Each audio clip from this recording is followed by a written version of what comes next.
আরে এসব কি করছেন আপনি? আপনি এখনো আমার গায়ের উপর পড়ে আছেন কেন? সরুন এক্ষুনি। মেয়ে মানুষ দেখলেই হলো, শরীরে আর কোনো হুঁশ থাকে না, তাই না? এই যে ম্যাডাম, ভদ্রভাবে কথা বলুন। আপনার শরীরে কি এমন আছে যে আমি আপনার শরীরের সঙ্গে ঘেঁষতে আসব?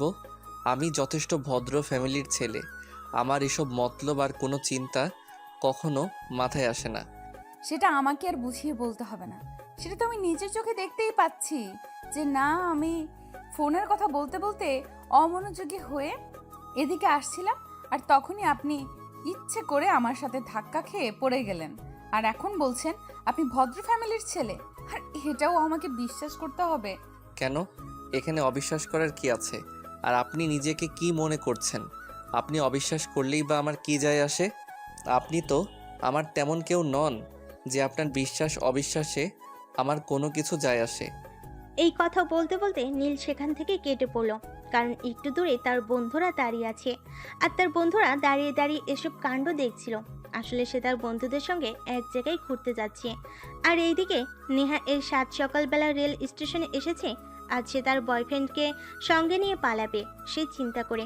সে তার বয়ফ্রেন্ডের সঙ্গে দীর্ঘ 1 বছর ধরে রিলেশনে আছে, আর এখন তার ফ্যামিলি থেকে বিয়ের জন্য চাপ দিচ্ছে। সেই জন্য সে তার বয়ফ্রেন্ডকে নিয়ে পালাতে চাইছে। যাই হোক ভিউয়ার্স, আমি যদি গল্পটা এইভাবে বলি আপনাদের তাহলে হয়তো বুঝতে অসুবিধা হবে। চলুন গল্পটা শুরু থেকেই শুরু করা যাক। আমরা ফিরে যাই 2 দিন আগের ঘটনায়। নেহা তখন নিজের রুমে বসে পড়ছিল। এমন সময় হঠাৎ তার বয়ফ্রেন্ড নিলয় তাকে ফোন দেয়। হ্যালো বেবি, কি করছো? আমি না তোমায় খুব মিস করছি। তুমি আজ একবার আমার সঙ্গে দেখা করতে পারবে? তোমাকে দেখতে আমার বড্ড মন চাইছে। হ্যাঁ, আসলে আমিও এই জন্যই তোমাকে কল করব ভেবেছিলাম। আসলে আমি খুব বড় একটা প্রবলেমে পড়ে গেছি, আর এই প্রবলেম থেকে একমাত্র তুমিই আমাকে উদ্ধার করতে পারো। তাই তোমাকে ফোন করতে চেয়েছিলাম। কি হয়েছে আমার বেবিটার? বল আমাকে, আমি যেভাবেই পারি সমাধান করার চেষ্টা করব। আমি তোমাকে ফোনে কিছু বলতে চাইছি না। তুমি আজ বিকেলে রেস্টুরেন্টে আমার সঙ্গে দেখা করো। সেইখানেই আমি তোমার সঙ্গে সব কিছু খুলে বলবো। ওকে? ওকে বেবি, আমি তাহলে এখন রাখছি। টাটা, বাই বাই, আল্লাহ হাফেজ। এই কথা বলতে বলতে নিলয় ফোন কেটে দেয়। আর অপরদিকে নেহা তারপর পড়াশোনা কমপ্লিট করে বয়ফ্রেন্ডের সঙ্গে দেখা করতে যাওয়ার জন্য রেডি হয়। সে রেডি হয়ে বাসা থেকে বের হবে। এমন সময় ড্রয়িং রুমে তার বাবা বসেছিল। তার বাবা তাকে জিজ্ঞাসা করে। কি ব্যাপার রেহা, তুমি এখন আবার কোথায় যাচ্ছ? তোমাকে না বললাম এই কয়দিন তোমাকে বাসার বাইরে যাওয়া চলবে না, যতদিন পর্যন্ত তোমার বিয়েটা হচ্ছে। বাবা, আসলে আমার বন্ধু আনিকা খুব অসুস্থ আছে, হসপিটালে আছে। তাই আমাকে এক্ষুনি যেতে হবে। আজকেই লাস্ট। আজকের পর আর আমি কখনোই বাসা থেকে বের হব না। আচ্ছা ঠিক আছে, কোনো সমস্যা নেই। তবে একটা কথা মনে রেখো, শুধু তোমার বন্ধু অসুস্থ বলে কিন্তু তোমাকে বাসা থেকে বের হতে দিচ্ছি। তাছাড়া কিন্তু তোমাকে আমি কোনোভাবেই বাসা থেকে বের হতে দিতাম না।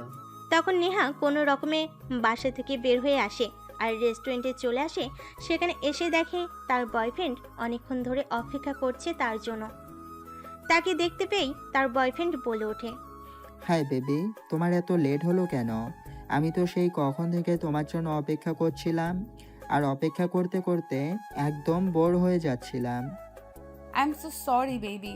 আসলে আমার বাবা আমাকে কোনোভাবেই বাসা থেকে বের হতে দিচ্ছিল না, তাই এতটা লেট হয়ে গেছে। যাই হোক, আজ আমি তোমাকে সব কিছু খুলে বলবো। হ্যাঁ বেবি, তুমি আমাকে কি বলতে চাও বলো। আমি তো সেই কতক্ষণ ধরে তোমার কথা শুনবো বলে অপেক্ষা করে বসে আছি। আমার বাবা মাকে বিয়ের জন্য চাপ দিচ্ছেন। ওনার এক পরিচিত লোকের ছেলের সঙ্গে আমাকে বিয়ে দিতে চান, কিন্তু আমি দীর্ঘদিন ধরে তোমার সঙ্গে আছি। আমি তোমাকে ছাড়া অন্য কাউকে বিয়ে করতে পারবো না। কিন্তু বেবি, আমি তো এখনো পড়াশোনা করছি, চাকরি করছি না। আমার বাবা মাও তো এখনো আমাকে বিয়ে করতে দেবে না। আমি যদি আমার বাবার সঙ্গে আমার বিয়ের বিষয়ে কোনো কিছু বলি, তাহলে হয়তো আমার বাবা আমাকে বাড়ি থেকেই বের করে দেবে। আমি অত কিছু শুনতে চাই না। আমি জাস্ট তোমার মুখ থেকে এইটুকুই শুনতে চাই, তুমি আমার সঙ্গে সম্পর্কটা রাখবে নাকি রাখবে না। আমি তোমাকে সম্পর্ক কেন রাখবো না? আমি তো অবশ্যই তোমার সঙ্গে সম্পর্ক রাখতে চাই, কিন্তু একটা বিষয় তোমাকে বুঝতে হবে। দেখো, টাকা পয়সা ছাড়া তো এই দুনিয়ায় কিছুই হয় না।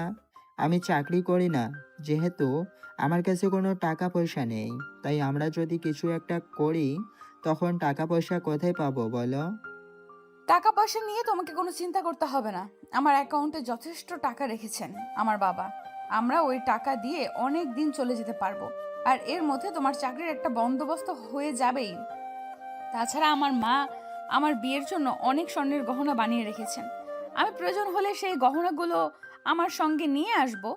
কথাটা শুনে নিলয় যেন কোনোভাবেই নিজের লোভ সামলাতে পারছিল না। নিজের লোভ সামলাতে না পেরে নিলয় নেহাকে বলে, ঠিক আছে বেবি, আমি তোমার বুদ্ধি শুনে খুবই খুশি হয়েছি। আসলে আমার জীবনে তোমার মতো একটা মেয়ে মানুষের খুব প্রয়োজন, সেটা আমি খুব ভালোভাবেই বুঝতে পারছি। যাই হোক, হলে তুমি আগামী পরশুদিন সকালে কমলাপুর রেল স্টেশনে চলে আসবে। সেখান থেকে আমরা ট্রেনে কুমিল্লা চলে যাব। তারপর সেখান থেকেই শুরু হবে আমাদের নতুন জীবনের পথ চলা। ঠিক আছে, তাহলে এই কথাই রইলো। এখন তুমিও বাসায় যাও আর আমিও বাসায় যাই। এই কথা বলে নিলয় আর নেহা দুজনেই যার যার বাসায় চলে যায়। আর এদিকে নেহা বাসায় এসেই পালানোর জন্য ব্যাগপত্র গোছাতে শুরু করে।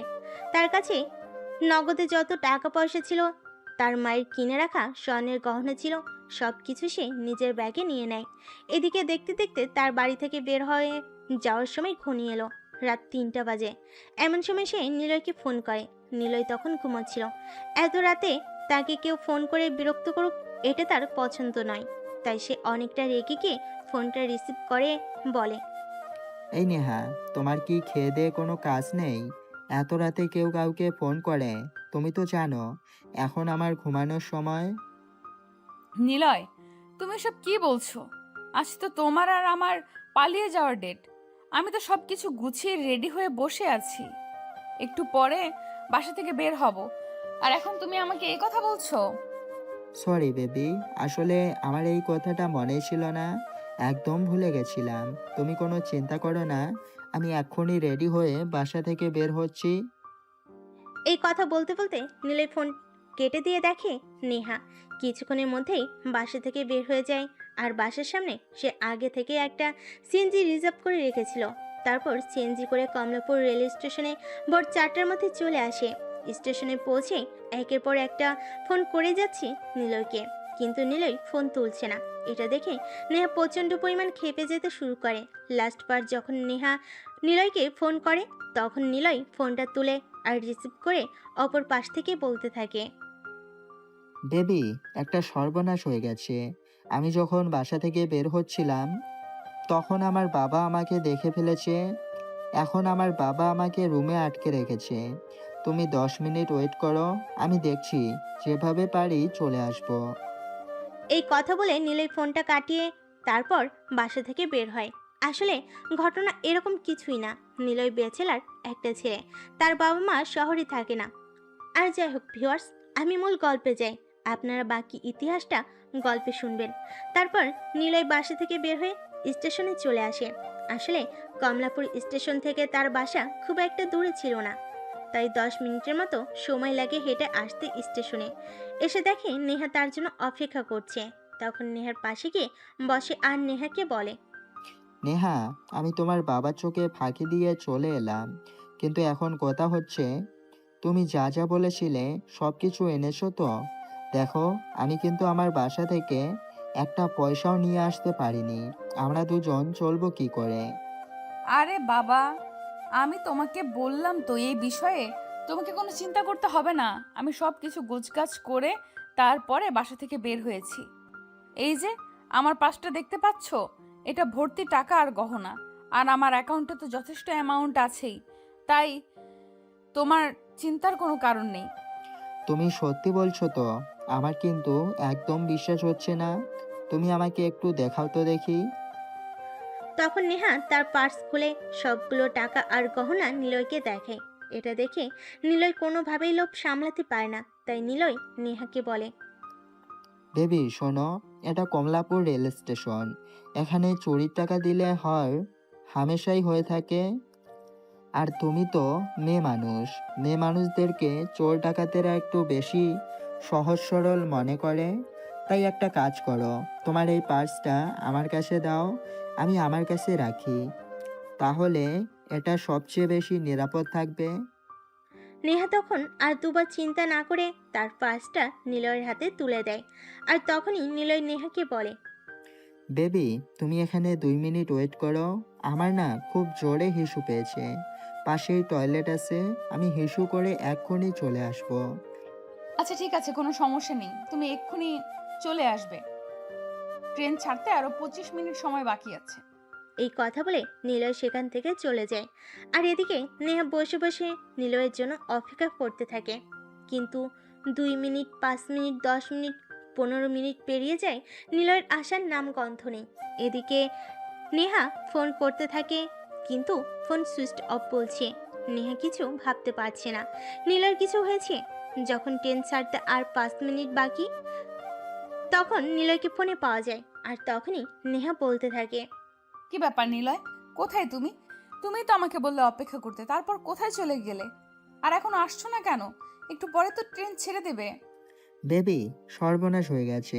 আমি যখন স্টেশন থেকে বের হলাম, তখনই আমার বাবা কিছু ছেলেপেলে নিয়ে আমাকে ধরে বেঁধে বাসায় নিয়ে এসেছে। আমার মনে হয় আজ আর তোমার সঙ্গে পালানো হবে না। বাই বেবি, আমাকে ক্ষমা করে দাও। এই কথা বলে আর কোনো উত্তরের অপেক্ষা না করে নিলয় ফোনটা কেটে দেয়। আর এদিকে নেহা কি করবে কিছুই ভাবতে পারছে না, কারণ সে বাড়ি থেকে এতগুলো টাকা আর গহনা নিয়ে পালিয়ে এসেছে। এখন সে খালি হাতে কিভাবে বাসায় ফিরে যাবে? আর বাসায় ফিরে গিয়েই বা বাবা মাকে কি বলবে, কিছুই ভাবতে পারছে না। তাই সে আনমনা হয়ে রেল স্টেশনে হাঁটছিল। আর তখনই তার নীলার সঙ্গে ধাক্কাটা লাগে। তারপরের ঘটনা তো আপনারা দেখলেনই। চলুন এখন আমরা বর্তমান সময়ের গল্পটা বলি। নেহা তখন আনমনা হয়ে রেল স্টেশনে এক পাশে গিয়ে বসে। আর নীল তখন বন্ধুদের সাথে কথা বলছিল। এমন সময় হঠাৎ তার বাড়ি থেকে ফোন আসে। কি রে নীল, কোথায় তুই? তোর রুমের দরজা খোলো। আর তুই রুমে নেই, এত রাতে কোথায় গেছিস? মা, তুমি এত তাড়াতাড়ি কিভাবে সব কিছু ভুলে যাও? আমি সেটাই বুঝতে পারছি না। তোমাকে তো আমি বলেছিলাম আজ আমি আমার বন্ধুদের সঙ্গে ঘুরতে যাইতেছি কক্সবাজার, কিন্তু তুমি এত তাড়াতাড়ি কিভাবে ভুলে গেলে? ও, আসলে আমার এটা তো মনেই ছিল না। কিন্তু একটা কথা খুব দুঃখের সাথে তোকে বলতে হচ্ছে, আজ তোর ঘুরতে যাওয়া হবে না। কারণ আজ দুপুরে তোর বাবা বাড়িতে আসবেন। তখন তোর বাবা ওনার পরিচয় তো একজনের মেয়ের সঙ্গে তোর বিয়ের কথা বলছেন, তাই তোর ঘুরতে যাওয়া হবে না। মানে কি? আমি তো তোমার কথা রাখা ওরা কিছুই বুঝতে পারছি না। আমি এখন বিয়ে করছি না, তো আমি এখন পড়াশোনা নিয়ে ব্যস্ত থাকতে চাই। ওসব কথা আমাকে বলে কোনো কাজ হবে না বাবা। তোমার বাবা যখন সিদ্ধান্ত নিয়েছেন তোমার বিয়ে দেবেন, তখন সেটাই হবে।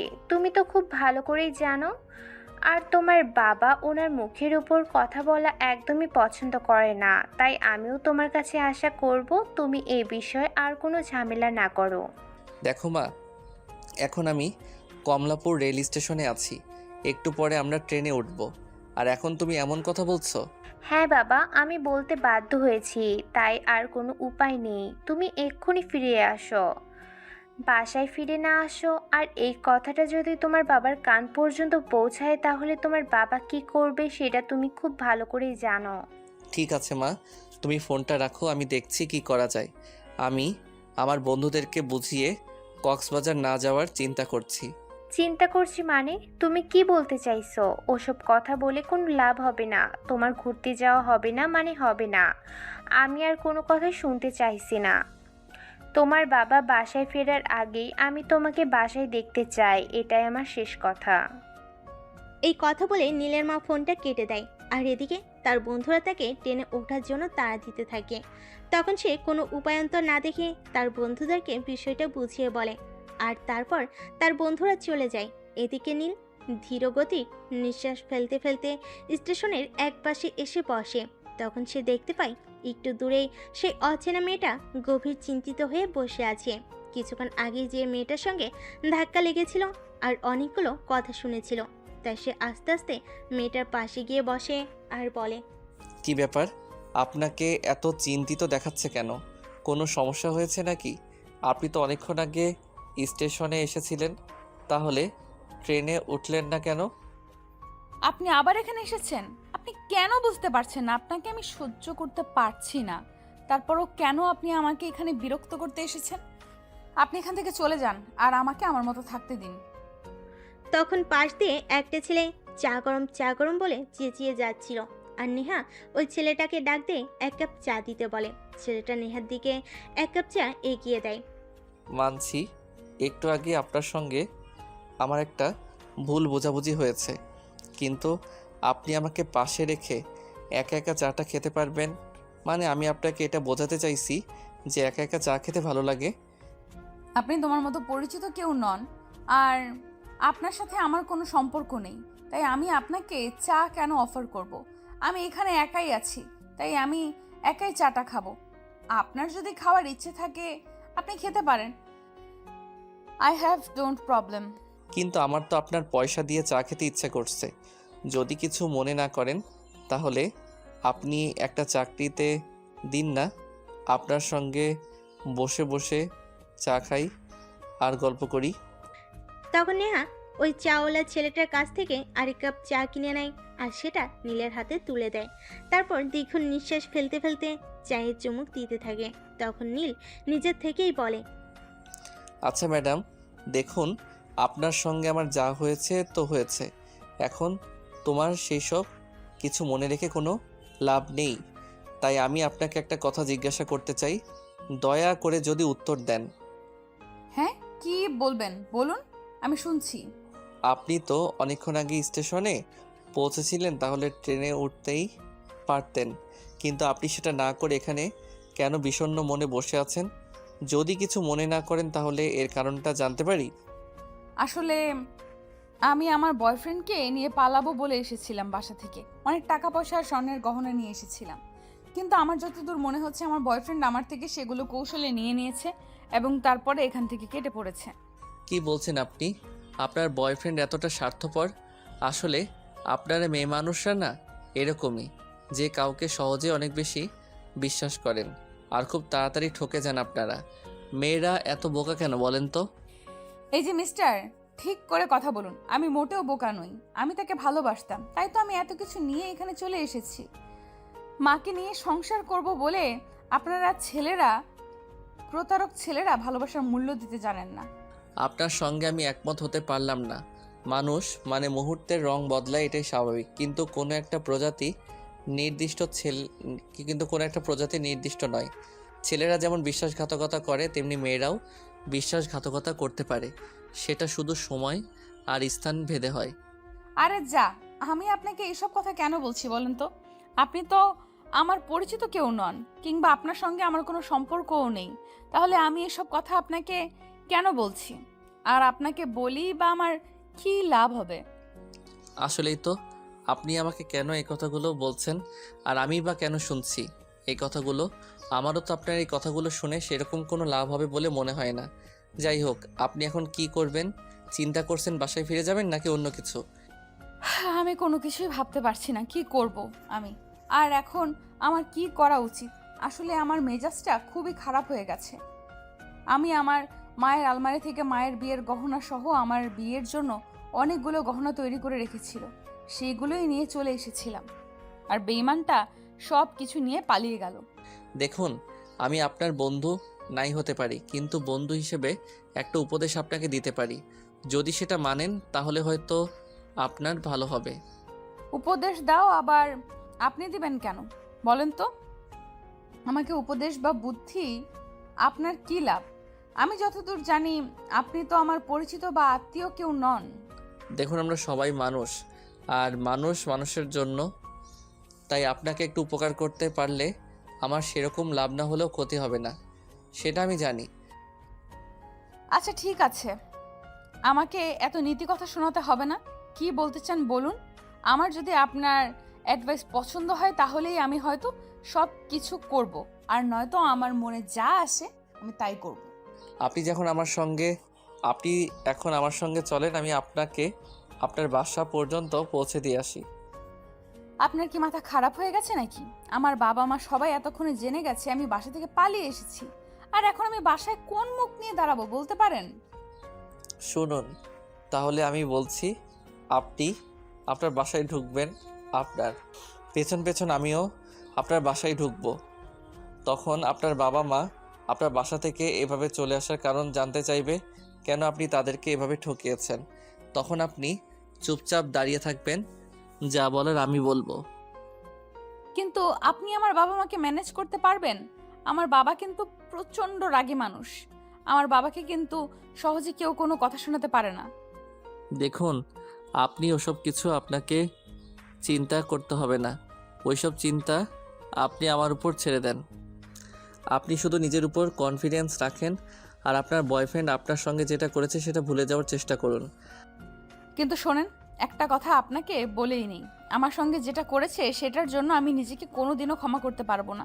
যদি ওই শুয়োরের বাচ্চা কোনো দিন আমার সামনে এসে দাঁড়ায়, তাহলে ওকে আমি একদম খুন করে ফেলবো। আচ্ছা, আপনি একটা কাজ করেন তো, আপনার বয়ফ্রেন্ডের কোনো ছবি আছে আপনার কাছে? আপনার বয়ফ্রেন্ডের একটা ছবি আপনি আমাকে দেখাতে পারবেন? হ্যাঁ, অবশ্যই আছে। সে আমার বয়ফ্রেন্ড আর তার ছবি আমার কাছে থাকবে না, এরকম হয় নাকি? আপনি একটু ওয়েট করুন, আমি এক্ষুনি আপনাকে দেখাচ্ছি। এই কথা বলে নেহা তার ব্যাগ থেকে মোবাইলটা বের করে আর মোবাইল বের করে নীলকে নীলয়ের একটা ছবি দেখায়। আর তখন নেহা নীলকে বলে, এই যে দেখুন, এটাই আমার বয়ফ্রেন্ড। দেখুন তো চিনতে পারেন কিনা? হ্যাঁ, আমি তো আপনার বয়ফ্রেন্ডকে চিনি। সে তো আমাদের এলাকাতেই থাকে। যদি আর তার সঙ্গে পার্সোনালি আমার পরিচয় নেই, তবে দু একবার দেখা হয়েছে। তবে একটা কথা আপনাকে বলতে খুব ইচ্ছে করছে, আপনি এই ছেলেটার সঙ্গে প্রেম করতে গেলেন কেন? মানে আপনি কি বলছেন? আমি তো কিছুই বুঝতে পারছি না। এই ছেলেটার তো চরিত্রের সমস্যা আছে। এই ছেলেটা আমাদের এলাকার আরও 2-3টা মেয়ের সঙ্গে সম্পর্ক করে। সে হয়তো নিজেও জানে না যে তার কয়টা গার্লফ্রেন্ড আছে। কি বলছেন আপনি? আমি তো নিজেকে বিশ্বাসই করতে পারছি না। যার সঙ্গে এতদিন ধরে সম্পর্কে আছি তার বিষয়ে আমি কোনো কিছুই জানি না। আপনি সত্যি বলছেন নাকি আমাকে? আপনি নতুন করে ইমপ্রেস করার জন্য বাড়িয়ে বলছেন? দেখুন ম্যাডাম, আপনাকে ইমপ্রেস করার মতো ইচ্ছা আর কারণ কোনোটাই আমার নেই। শুধু আপনি কেন, কোনো মেয়েকে ইমপ্রেস করার ইচ্ছা আমার নেই। আর যদি থাকতো তাহলে হয়তো এতদিনে আপনার বয়ফ্রেন্ডের মতো আমারও বেশ কয়েকটা গার্লফ্রেন্ড আমার পকেটে থাকতো। তাছাড়া প্রেম টেম করার মতো যোগ্যতাও আমার নেই। আচ্ছা ঠিক আছে, ওইসব কথা এখন বাদ দেন। আপনি আমাকে অন্য কিছু বলতে চেয়েছিলেন, সেটাই বলুন। আচ্ছা ঠিক আছে, ওইসব কথা এখন বাদ দেন। আপনি আমাকে অন্য কিছু বলতে চেয়েছিলেন, সেটাই বলুন। হ্যাঁ, আমি যেটা বলছিলাম সেটাই আপনাকে বলি। আপনার বয়ফ্রেন্ড নীল একটা দুশ্চরিত্র ছেলে। সে মেয়েদেরকে শুধু ব্যবহার করে। আচ্ছা একটা কথা, আপনি বললেন তো আপনার বয়ফ্রেন্ড নীলয় আপনাকে মাঝে মধ্যেই রুম ডেটের অফার করতো, তাই না? হ্যাঁ, সে আমাকে 2-3 বার রুম ডেটের অফার করেছে, কিন্তু আমি সেরকম মেয়ে নই। আমি ভদ্র ফ্যামিলির মেয়ে। আমি কেন তার সঙ্গে বিয়ের আগে তার সঙ্গে ফিজিক্যাল রিলেশন করতে যাব? ও যাই হোক, তাহলে আপনি বড় বাঁচা বেঁচে গেছেন। আর যদি আপনি তার সঙ্গে ফিজিক্যাল রিলেশন করে ফেলতেন তাহলে হয়তো বিষয়টা অন্য কিছু হয়ে যেত। যেমন ধরুন, আপনি যদি তার সঙ্গে ফিজিক্যাল রিলেশন করতেন, অ্যাক্সিডেন্টলি আপনি যদি প্রেগনেন্ট হয়ে যেতেন তাহলে কি করতেন? হ্যাঁ, আমি তো এখন সেই চিন্তাটাই করছি। আমি যদি অ্যাক্সিডেন্টালি প্রেগনেন্ট হয়ে যেতাম তাহলে আমি কি করতাম? বড়জোর বেঁচে গেছি যে আমি তার সঙ্গে ফিজিক্যাল রিলেশনে জড়াইনি। যাই হোক, ওসব কথা এখন বাদ দিন। চলুন আপনাকে বাসা পর্যন্ত এখন পৌঁছে দিই, তারপর যা হওয়ার তাই হবে। বলতে বলতে নীল নেহাকে নিয়ে স্টেশন থেকে বের হয় আর একটা অটোরিকশা করে নেহার বাসা পর্যন্ত চলে আসে। বাসার সামনে এসে রিকশা দাঁড়াতেই নেহা নীলকে বলে, দেখুন, আমার খুব ভয় করছে। আমার বাবা কিভাবে রিয়েকশন করবে আমি সেটাই বুঝতে পারছি না। আমাকে তো বললাম এত চিন্তা করার কিছুই নেই। আপনি আমার উপর ভরসা রাখুন, যা হয় আমার উপরই হবে।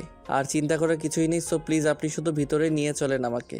তখন নেহা মাথা নাড়িয়ে হ্যাঁ সূচক সম্মতি জানিয়ে সিঁড়ি দিয়ে উপরে উঠতে থাকে। তাদের ফ্ল্যাট 4 তলার, নিচের 3 ফ্ল্যাট ভাড়া দেওয়া। দরজার সামনে দাঁড়িয়ে কলিং বেল চাপ দেওয়ার বেশ কিছুক্ষণ পর নেহার বাবা এসে দরজা খুলে আর নেহাকে দেখতে পেয়ে ঠাস করে তার গালে একটা থাপ্পড় বসিয়ে দেয়। তোমার এত বড় সাহস হলো কি করে? তুমি আমাদের কাউকে কিছু না বলে বাসা থেকে বের হয়ে গেছো, আর সঙ্গে ওই বাদরটা কে? এটা কাকে নিয়ে এসেছো? নীল তখন নেহাকে কিছু বলার সুযোগ না দিয়ে নিজে বলতে থাকে, আঙ্কেল প্লিজ আপনি শান্ত হন। যেটা ঘটেছে সেটা এখানে দাঁড়িয়ে আলোচনা করার বিষয় নয়। আপনি প্লিজ ভিতরে চলুন, আমি আপনাকে সবটা বুঝিয়ে বলছি। কিন্তু আপনি এইভাবে চেঁচামেচি করে প্রতিবেশীদেরকে কোনো কিছু জানাবেন না, তাহলে কিন্তু আপনার নিজেরই মান ইজ্জত নষ্ট হবে।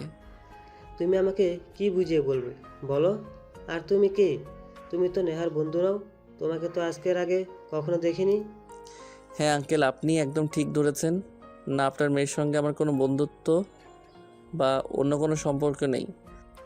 আজকে আপনার মেয়ের সঙ্গে পরিচয় হয়েছে। এখন প্লিজ আপনি ভিতরে চলেন, মাথাটা ঠান্ডা করেন, তারপর আমি আপনাকে সব কিছু বুঝিয়ে বলি। এই কথা শুনে নেহার বাবা নিজেকে একটু শান্ত করে আর চুপচাপ ড্রয়িং রুমে এসে বসে। তারপর কিছুক্ষণ পর নীলের দিকে তাকিয়ে বলে, আমি কিন্তু আর ধৈর্য ধরে রাখতে পারছি না। তুমি কি বলবে বলো, তা না হলে কিন্তু আমার মেজাজ খুব খারাপ হয়ে যাচ্ছে। হ্যাঁ দেখুন আঙ্কেল, আমি যেটা বলবো তারপর আপনার রিয়াকশন কী হবে সেটা আমি সত্যিই জানি না, কিন্তু সত্যি সেটা আপনাকে জানতেই হবে।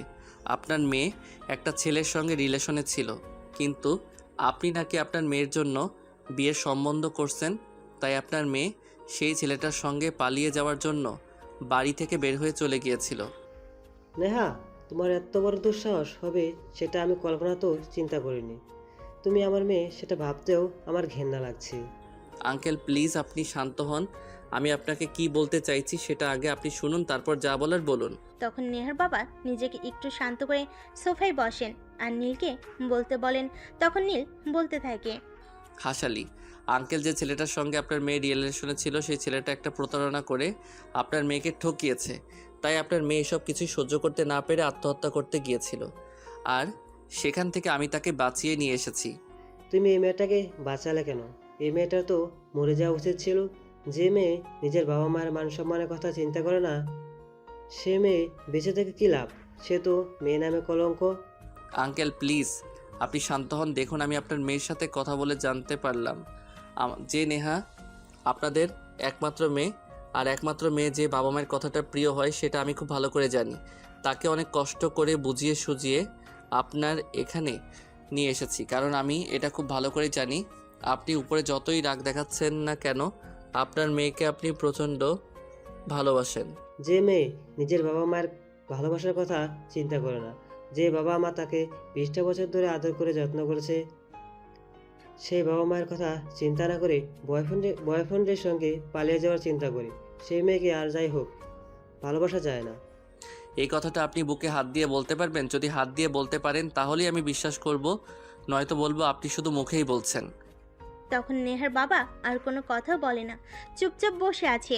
আর তখনই নীল নেহাকে বলে, দেখলে তো, তুমি তো বয়ফ্রেন্ডের সঙ্গে রাগ করে নিজেকে শেষ করে দিতে চাইছিলে, আর তুমি নিজেকে যদি শেষ করে দিতে তাহলে তোমার বাবা মা কতটা কষ্ট পেত। হয়তো তোমার মৃত্যুর খবর শুনে তারাও হয়তো স্ট্রোক করে মারা যেত, কারণ তুমি তোমার বাবা মায়ের একমাত্র আদরের সন্তান। এই কথা বলতে বলতে নীল নেহাকে চোখের ইশারায় তার বাবার পা ধরে ক্ষমা চাইতে। তখনই নেহা হাউমাউ করে কাঁদতে কাঁদতে তার বাবার পায়ে জড়িয়ে ধরে বলতে থাকে, বাবা প্লিজ আমাকে তোমরা ক্ষমা করে দাও, আর কখনোই এমন কাজ করব না। জীবনে যা ভুল করার করেছি, আর কোনো ভুল করব না। এখন থেকে তোমরা যা বলবে আমি তাই করব। হ্যাঁ আঙ্কেল, নেহা একদম ঠিক কথাই বলেছে। হাজার হোক নেহা আপনাদের সন্তান। নেহার ভুলগুলো যদি আপনারা ক্ষমা না করেন তাহলে সে কোথায় যাবে বলেন? সে যেহেতু এত করে আপনাদের কাছে ক্ষমা চাইছে, আপনি প্লিজ নেহাকে ক্ষমা করে দিন। আর একটা কথা আঙ্কেল, আমি শুনেছি আপনি নাকি তাকে বিয়ের জন্য প্রেশার দিচ্ছেন, তাই আমি বলবো সে যেহেতু এরকম একটা অ্যাক্সিডেন্ট থেকে বের হয়ে এসেছে, তাই আপনারা প্লিজ তাকে একটু সময় দেন নিজেকে গুছিয়ে নেওয়ার জন্য, তারপর না হয় এসব কিছু নিয়ে চিন্তা করা যাবে। আচ্ছা ঠিক আছে, তুমি একটু বসো, আমি তোমাকে আপ্যায়নের বন্দোবস্ত করি। না কেন, সেটার কোনো প্রয়োজন হবে না। আসলে আমি এখন বাসায় গিয়ে আমার মায়ের সঙ্গে নাস্তা করব। আসলে আমি প্রতিদিন সকালে আমার মায়ের সঙ্গে নাস্তা করি, কিন্তু আজ অ্যাক্সিডেন্টলি আমি আবার বন্ধুদের সঙ্গে ট্যুরে চলে যাচ্ছিলাম, কিন্তু কোনো একটা কারণ আছে আজ আমার ট্যুরে যাওয়া হচ্ছে না। আর হয়তো আল্লাহ তাআলা এটাই চেয়েছিলেন, আমি যদি আজ বন্ধুদের সঙ্গে ট্যুরে চলে যেতাম তাহলে হয়তো আপনার মেয়েকে আপনাদের হাতে পৌঁছে দিতে পারতাম না। যাই হোক বাবা, আমি কিন্তু তোমার কোনো কথাই শুনছি না। তোমার আন্টি এতক্ষণ বসে বসে কান্না করেছিলেন। একটা মাত্র মেয়ে তো খুব ভালোবাসি মেয়েকে, তাই মেয়ের এভাবে চলে যাওয়াটা মেনে নিতে পারেনি। তুমি জাস্ট 1 ঘন্টা সময় দাও, আমি তোমার আন্টিকে বলছি এক্ষুনি নাস্তা রেডি করতে। নীল অনেক নিষেধ করার পরও নেহার বাবা কোনো কথাই শুনলেন না। তিনি নেহার মাকে নাস্তা রেডি করতে বলেন। আর তারপর নাস্তা শেষ হলে নীল তাদের সবার কাছ থেকে বিদায় নিয়ে নিজের বাসার উদ্দেশ্যে রওনা দেয়। আর নেহা তাকে গাড়ির গেট পর্যন্ত এগিয়ে দেয়। যখন গাড়িতে উঠে যাচ্ছিল তখন নেহা বলে, তা মিস্টার, আপনি এত বড় একটা উপকার করলেন, আপনাকে তো ধন্যবাদ জানানোই হলো না। অন্তত আপনার ফোন নাম্বারটা দিয়ে যান, যাতে মাঝে মধ্যে আপনার খোঁজ খবর নিতে পারি। ফোন নাম্বার নেবেন না? আচ্ছা ঠিক আছে, কোনো সমস্যা নেই এলিয়েন। এই বলে নিজের একটা অটোতে উঠে আর তারপর বাসে চলে আসে। বাসে এসে কলিং বেল চাপ দিতেই তার মা দরজা খুলে আর দরজায় দাঁড়িয়ে থেকেই বলতে থাকে, কি ব্যাপার নীল? স্টেশন থেকে আসতে তো এত সময় লাগে না? তুমি এতক্ষণ কোথায় ছিলে? এখন ভিতরে চলো, তারপর সময় করে সব কিছু খুলে বলবো। এখন বলা যাবে না, অনেক সময় লাগবে। বলতে বলতে সে তার মাকে নিয়ে ভিতরে চলে আসে আর বিছানায় এসে শুয়ে একটা লম্বা ঘুম দেয়। বিকাল প্রায় 3টা হবে বাজে। সে তখনও ঘুমাচ্ছিল। এমন সময় হঠাৎ করে ফোনের রিংটোন বাজতে শুরু করে। মোবাইলটা হাতে নিয়ে দেখে একটা আননোন নাম্বার থেকে ফোন এসেছে। সে সচরাচর আননোন নাম্বারে ফোন রিসিভ করে না, কিন্তু পরপর ফোনটা বেজে যাচ্ছিল, তাই সে ফোনটা রিসিভ করে। কি ব্যাপার মিস্টার, ফোন রিসিভ করতে ভয় লাগে নাকি? সে কখন থেকে ফোন দিয়েই চলেছে, কিন্তু আপনি কোনোভাবেই ফোনটা রিসিভ করছেন না কেন বলেন তো? কে আপনি আর আপনার ফোন রিসিভ করতে হবে সেটা কোন গ্রন্থে লেখা আছে? ও পরিচিত কাউকে এত কল করতে হয় নাকি? আরে সকালবেলা আমাকে এত বড় একটা বিপদের হাত থেকে বাঁচালেন, আর এখন জিজ্ঞেস করছেন কি? আপনি তো বড্ড ভুলো মনের মানুষ, কোনো কিছুই মনে রাখতে পারেন না। ও আপনি নেহা? আসলে তখন তো আপনি শুধু আমার নাম্বারটা নিয়েছিলেন, আপনার নাম্বারটা তো আমাকে দেননি, তাই আপনার নাম্বারটা চিনতে পারিনি। যাই হোক, আমি চলে আসার পর আর কোনো গন্ডগোল হয়নি তো? আরে না, আপনি যেভাবে গল্পটাকে সাজিয়েছেন, এরপর কি আর গন্ডগোল হওয়ার কোনো চান্স আছে? যাই হোক, কি করছিলেন আপনি? কি আর করব, বন্ধুদের সঙ্গে ঘুরতে যেতে তো পারলাম না, তাই ঘুমাচ্ছিলাম। আর আপনি কি করছেন? একজনের সঙ্গে কথা বলছি। তাই নাকি? আচ্ছা ঠিক আছে, তাহলে কথা বলুন, আর কথা শেষ হলে মন চাইলে ফোন দিয়েন। আরে বাবা, আপনি এরকম কেন বলেন তো? আমি তো আপনার সঙ্গেই কথা বলছি, সেটাই তো বললাম। আর আপনি এত বেশি বোঝেন কেন, সেটাই বুঝতে পারছি না। ও আসলে আমি আপনার কথাটা বুঝতে পারিনি।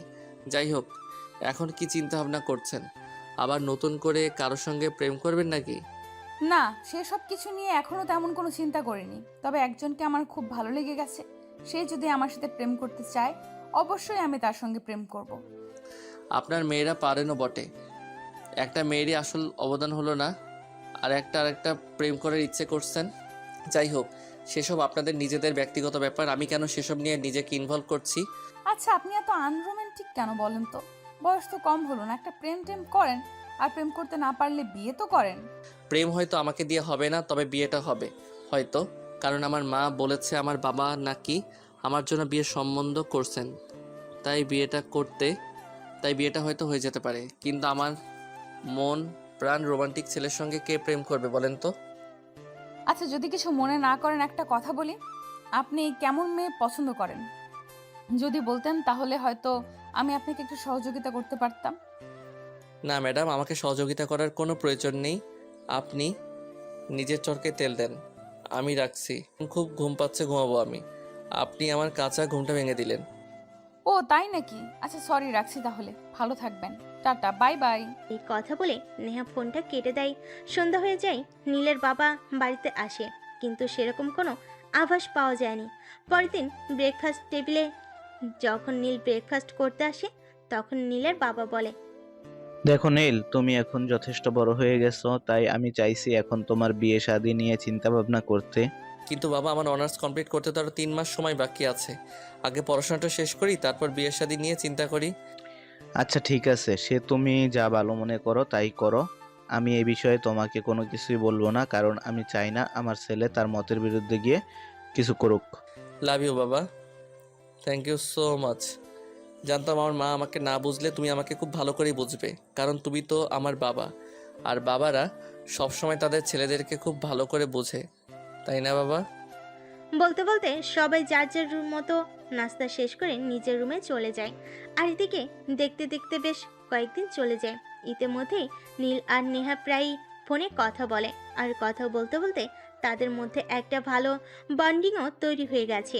যাই হোক, চলুন সেদিনের ঘটনাটা আপনাদের বলি। নীল ভার্সিটি থেকে বের হয়ে একটা রেস্টুরেন্টে ঢোকার জন্য সে দুপুরে খাবার খায়নি। দুপুরে খাওয়ার জন্য আর রেস্টুরেন্টে ঢুকেই দেখতে পাই নেহার এক্স বয়ফ্রেন্ড একটা মেয়েকে নিয়ে রেস্টুরেন্টে খেতে এসেছে। সেটা দেখতে পেয়ে সঙ্গে সঙ্গেই নেহাকে ফোন করে। আমি তোমার বাসার কাছাকাছি একটা রেস্টুরেন্টে খাবার খেতে এসেছি, তুমি একটু আসবে?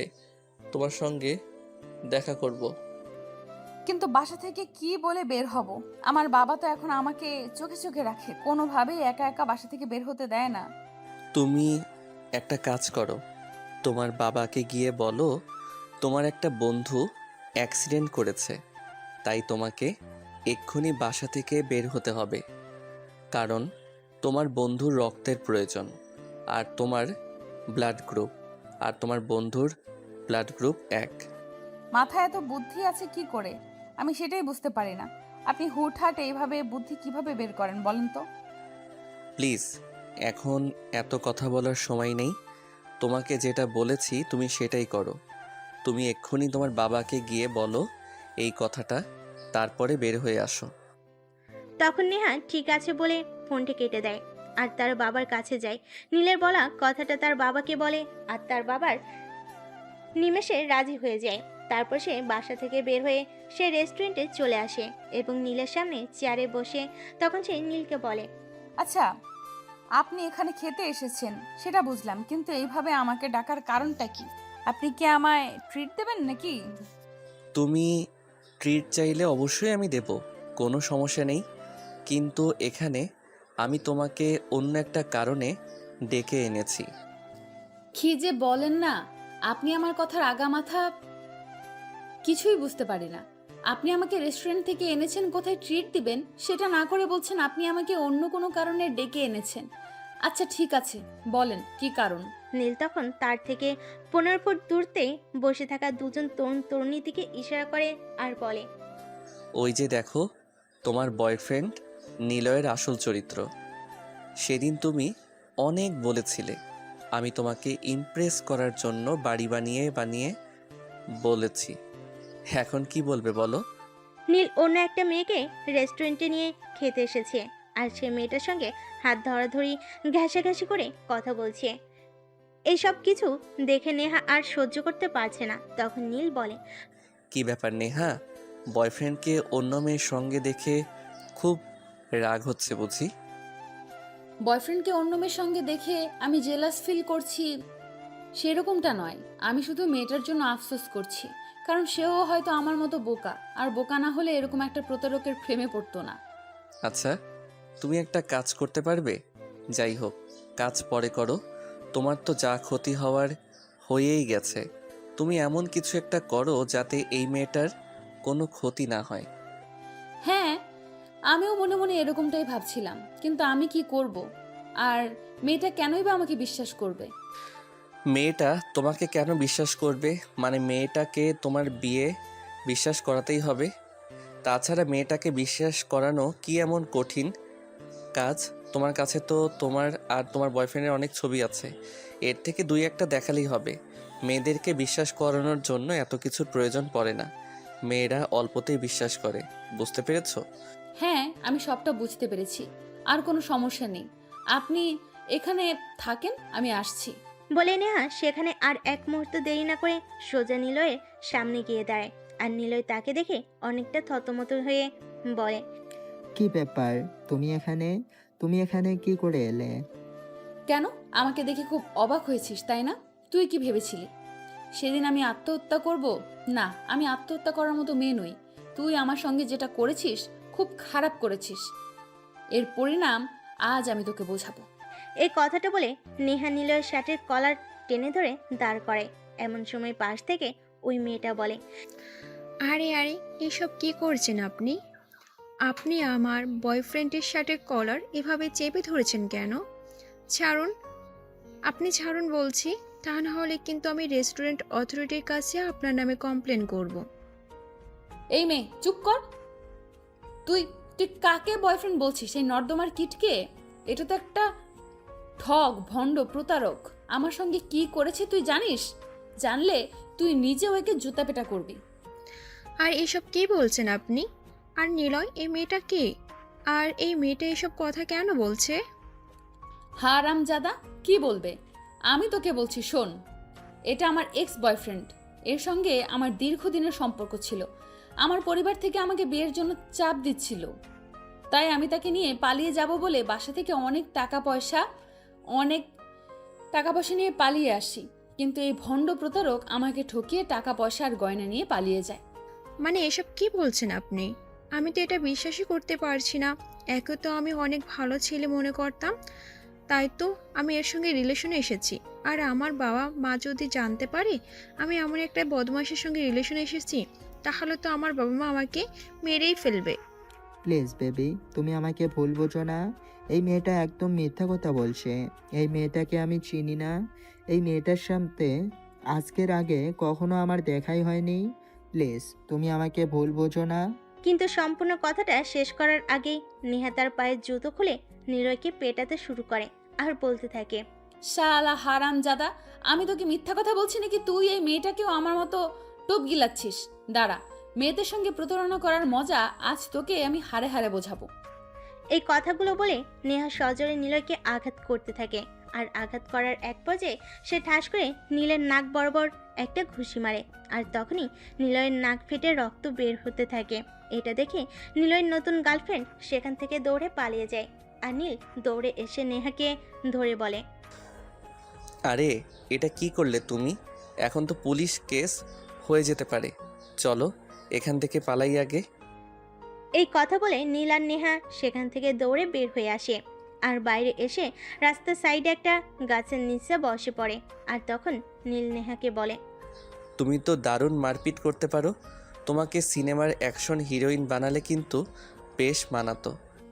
এই যে দেখুন, একদম পাম দিতে আসবেন না। এই শালা আমার সঙ্গে যত বড় প্রতারণা করেছে, এর শাস্তি আরও হওয়া উচিত ছিল।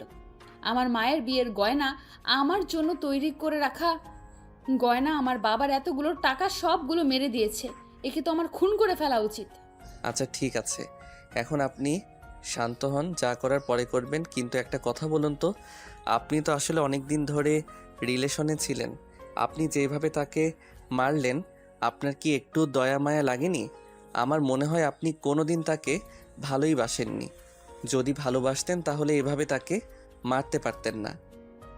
সে আপনার যেটা মনে হয় সেটাই। এই বিষয়ে আমার বিন্দু মাত্র মাথা ব্যথা নেই। ভালোবাসা এখন আমার কাছে পান্তা ভাতের মতো হয়ে গেছে। সো ভালোবাসা সম্পর্কে আর কিছু বলবেন না। ঠিক আছে, এখন চলেন আপনাকে বাসায় পৌঁছে দিয়ে আসি। মিথ্যা কথা বলে বাসা থেকে তো বের হলেন, এখন যদি বাসায় ফিরতে খুব বেশি দেরি হয় তাহলে তো আবার আপনার বাবা আপনার থেকে 1000টা কৈফিয়ত চাইবে। আর আমি চাই না আপনার বাবা আপনাকে আর কোনো কৈফিয়ত দিতে বাধ্য করুক। জানেন, ওই শালার পুতকে যখন আমি নাক বরাবর ঘুষি মারলাম আর যখন ওর মার পেটের রক্ত জোর করছিল, তখন সে আমার কি আনন্দ লাগছিল সেটা আমি আপনাকে বলে বোঝাতে পারবো না। সেই জন্যই তো বলছি, তুমি যদি সিনেমার অ্যাকশন হিরোইন হতে তাহলে কিন্তু তোমায় দারুণ মানাতো। লাল টুকটুকে চেহারা আর সেই সঙ্গে যা অ্যাকশন করো একদম ফাটিয়ে দিতে। হ্যাঁ, এখন আর বকবক না করে আমায় বাসায় পৌঁছে দিন। ট্রিট তো আর দিলেন না। আচ্ছা ঠিক আছে, তুমি কি খাবে? বাসায় গিয়ে আমায় ফোন করে বলো, আমি সন্ধ্যায় তোমার ব্যালকনিতে পৌঁছে দেব। আচ্ছা ঠিক আছে। কথা বলে নেহা গাড়িতে উঠে বসে। আর নীল তার পাশে বসে ড্রাইভ করতে থাকে। তাদের বাসার সামনে এসে সে নেহাকে নামিয়ে দিয়ে সেখান থেকে চলে যায় বাসায়। গিয়ে কিছুক্ষণ পর সে নেহাকে ফোন করে। কি খবর ম্যাডাম? বাসায় যাওয়ার পর আঙ্কেল কিছু বলেছিল? না, কিছু বলেনি। যেখানে আপনার বুদ্ধি আছে সেখানে অন্য কারো কিছু বলার সাহস আছে নাকি? আচ্ছা, আপনার মাথাটা দিয়ে বানানো বলবেন? যদি কোনোদিনও সেরকম কোনো সম্পর্ক গড়ে ওঠে তাহলে অবশ্যই বলবো। যাই হোক, তুমি কিছু খাবে বলেছিলে, বলো কি খাবে? আমি সন্ধ্যায় তোমার ব্যালকনিতে পৌঁছে দেব। আচ্ছা, আপনার মাথাটা কি দিয়ে বানানো বলবেন? আরে না, আমি কিছু খাবো না, এমনিতেই আপনার সঙ্গে মজা করছিলাম। আর কি, তাছাড়া আমার বাবার বাড়িতে আর নতুন 2জন সিকিউরিটি গার্ড নিয়োগ করেছে। আপনি কোনোভাবেই আসতে পারবেন না। আমি কিভাবে আসবো না আসবো সেসব একান্তই আমার ব্যক্তিগত ব্যাপার। সেসব বিষয়ে তোমাকে চিন্তা করতে হবে না। তোমাকে আমি যেটা বলেছি তুমি সেটাই করো। কি খাবে বলো? আচ্ছা ঠিক আছে, আপনি যখন এতটা রিস্ক নিতে চাইছেন তাহলে আমিও দেখতে চাই আপনি কত বড় বীর পুরুষ। একটা কাজ করবেন, আমার কাচ্চি বিরিয়ানি খেতে খুব মন চাইছে, 1 প্যাকেট কাচ্চি বিরিয়ানি হলেই হবে। এই সামান্য 1 প্যাকেট কাছে বিরিয়ানি, আর এটা আমি তোমাকে খাওয়াতে পারবো না। ওকে, তুমি ওয়েট করতে থাকো। সন্ধ্যা 7টা বাজে, এর আগেই তোমার বেলকনিতে কাচ্চি বিরিয়ানি পৌঁছে যাবে। এই কথা বলে সঙ্গে সঙ্গে নীল ফোনটা কেটে দেয়। আর এদিকে বিকেল গড়িয়ে সন্ধ্যা হতে থাকে। নেহা অপেক্ষা করতে থাকেন নীল কখন তার জন্য বিরিয়ানি নিয়ে আসবে। আদৌ কি নীল তার জন্য বিরিয়ানি নিয়ে আসতে পারবে? আর আসলো কি সেটা তার হাত পর্যন্ত পৌঁছবে, তার পেটে পড়বে? তো ভিউয়ার্স, চলুন দেখা যাক কি হয়। সন্ধ্যা হবে এমন সময় নীল বাসা থেকে বের হয় আর তার পরিচিত বেস্ট কাচ্চি বিরিয়ানি যেখানে পাওয়া যায় সেখানে চলে যায়। সেই দোকান থেকে 2 প্যাকেট কাচ্চি বিরিয়ানি কিনে তারপর সেখান থেকে সোজা নেহার বাসায়। তার বাসার সিকিউরিটি গার্ড আছে, সামনে রেখে পিছনের গেটে তো আর কোনো সিকিউরিটি নেই। তারপর সেখান থেকে সোজা নেহার বাসা।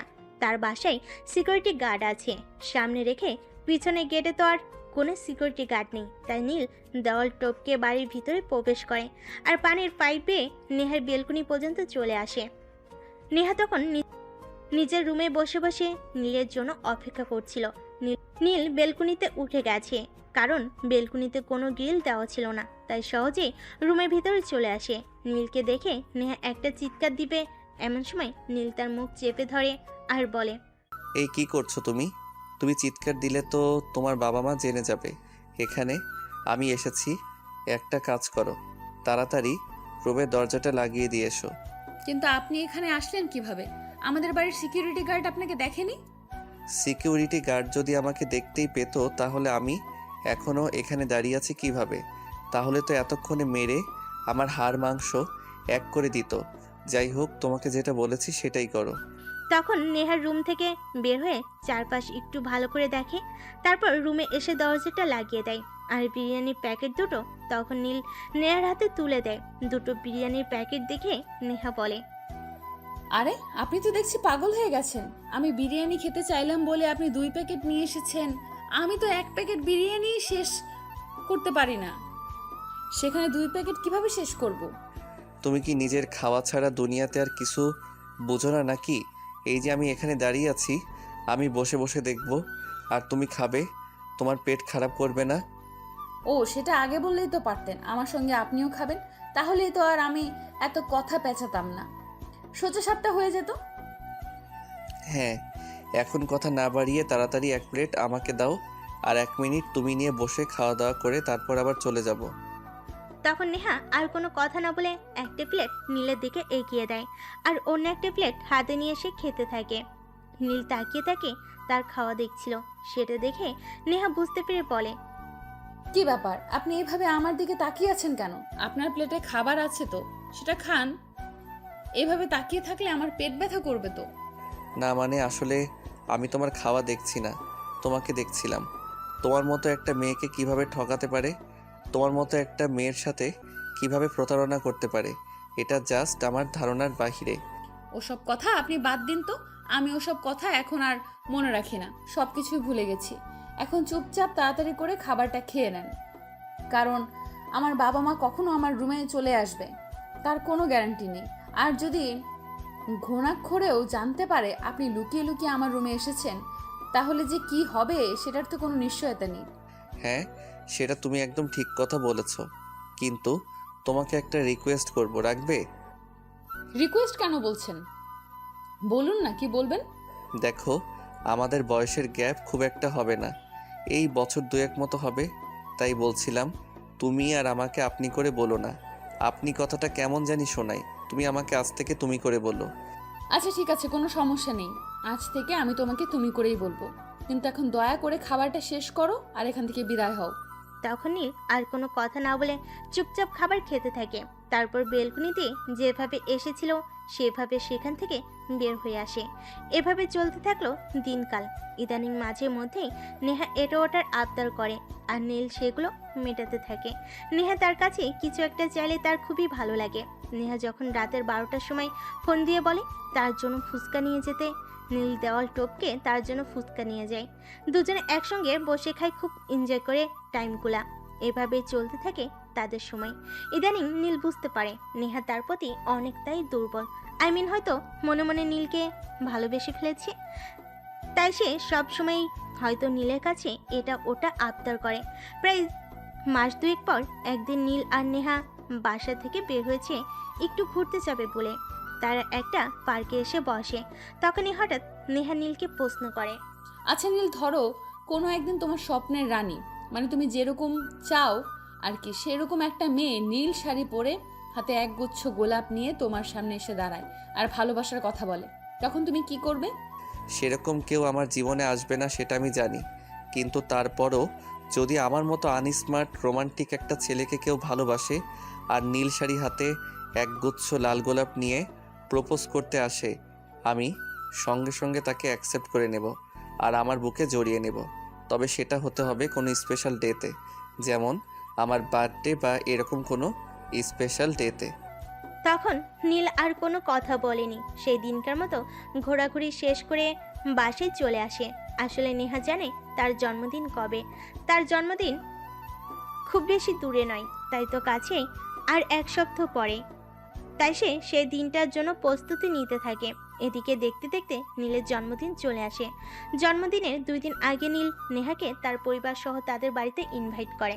যেহেতু নেহার বাবার সঙ্গে নীলের পরিচয় আগে থেকেই ছিল, তাই সেদিন নেহা আর তার বাবার নীলদের বাড়িতে যায়।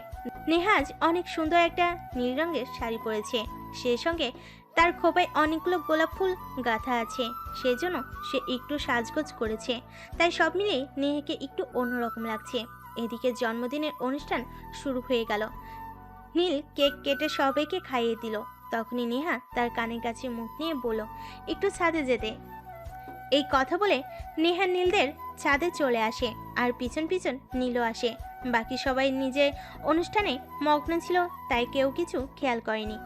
নীল যখন ছাদে আসলো তখন তার সামনে হাঁটু গেড়ে বসে একগুচ্ছ লাল গোলাপ নিয়ে নীলকে বলে, নীল, জীবনে হয়তো কাউকে মন থেকে ভালোবেসে উঠতে পারিনি, তাই কাউকে এমনভাবে ভালোবাসার কথা কখনোই বলা হয়নি, কিন্তু তোমাকে দেখে আমি সত্যিই ভালোবেসে ফেলেছি, একদম মন থেকে ভালোবাসা যেটাকে বলে। তাই Neel, I love you, please accept me. I love you too সোনা। আমি জানতাম তুমি আমাকে মনে মনে ভালোবেসে ফেলেছো, কিন্তু তোমার মনের কথাটা আমাকে বলতে পারছো না। আর আমি নিজের থেকে কেন বলিনি জানো? আমি যদি বলতাম তাহলে তুমি হয়তো দেমাগ দেখাতে আমাকে অ্যাকসেপ্ট করতে সময় নিতে, কিন্তু তোমার এভাবে সময় নেওয়াটা আমার মোটেও পছন্দ হতো না। তাই কৌশলে ছলে বলে তোমাকে দিয়েই বলিয়ে নিলাম। তার মানে তুমি আমার সঙ্গে চিট করেছো, তাই না? ঠিক আছে, তোমার সঙ্গে আর কোনো কথাই বলবো না। এই কথা বলে মুখটা একটা ভেঙচি মেরে নেহা সেখান থেকে চলে যেতে চাইছিল, কিন্তু নীল তাকে সেটা করতে দিল না। পিছন থেকে নেহার হাত ধরে ফেলে আর একবারে তার বুকের সঙ্গে মিশিয়ে নিয়ে নেহার ঠোঁটের কাছে ঠোঁট দুটো রেখে বলতে থাকে, এই কোথায় যাচ্ছ তুমি? ভালোবাসার কথা বলে আমায় পাগল করে রেখে চলে যাবে আর আমি তোমাকে যেতে দিব? এটা তুমি ভাবলে কি করে? আমাকে ভালোবাসা যায়, ভুলে থাকা যায় না। এই কি করছো তুমি? ছাড়ো আমাকে, কেউ দেখে ফেলে কি হবে জানো? না ম্যাডাম, এসব বলে আমাকে কোনো লাভ হবে না, কারণ এখানে কেউ আসবে না। আমি তাদেরকে এদিক থেকে লাগিয়ে এসেছি, তাই কেউ আসার কোনো চান্স নেই। ছাড়ো তুমি, আমার খুব ভয় করছে, আমি নিঃশ্বাস নিতে পারছি না, নিঃশ্বাস নিতে কষ্ট হচ্ছে।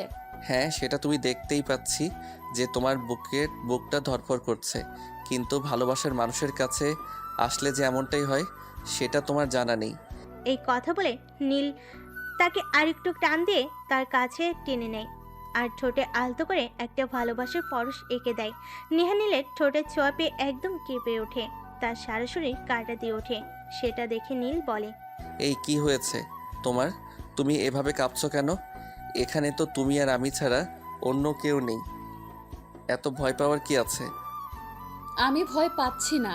তোমার ছোঁয়া পেয়ে সত্যি আমার কেমন যেন লাগছে। প্লিজ আমাকে ছেড়ে দাও, আমি আর নিতে পারছি না। তখন নীল আর কোনো কথা না বলে নেহাকে ছেড়ে দেয়, আর নেহা ছাড়া পেয়ে এক দৌড়ে নিচে চলে আসে।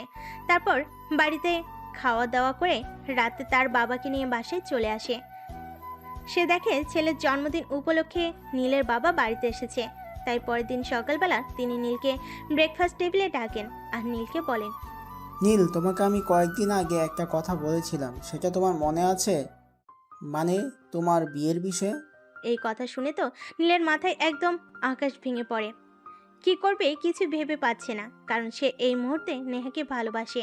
নেহাকে ছাড়া অন্য কাউকে বিয়ে করা তার পক্ষে সম্ভব নয়। এখন সে কি করবে কিছুই ভাবতে পারছে না। বাবাকে কি বলবে ঠিক তখনই তার বাবা আবার বলতে থাকে, নীল, কি ব্যাপার নীল, তুমি কি কিছু বলেছি? তুমি আমার কথার উত্তর দিচ্ছ না কেন? কি হয়েছে তোমার, বলো আমাকে। না বাবা, আমার কিছুই হয়নি, আমি একদম ঠিক আছি। আর তোমার কথা আমার মনে আছে, মনে থাকবে না কেন?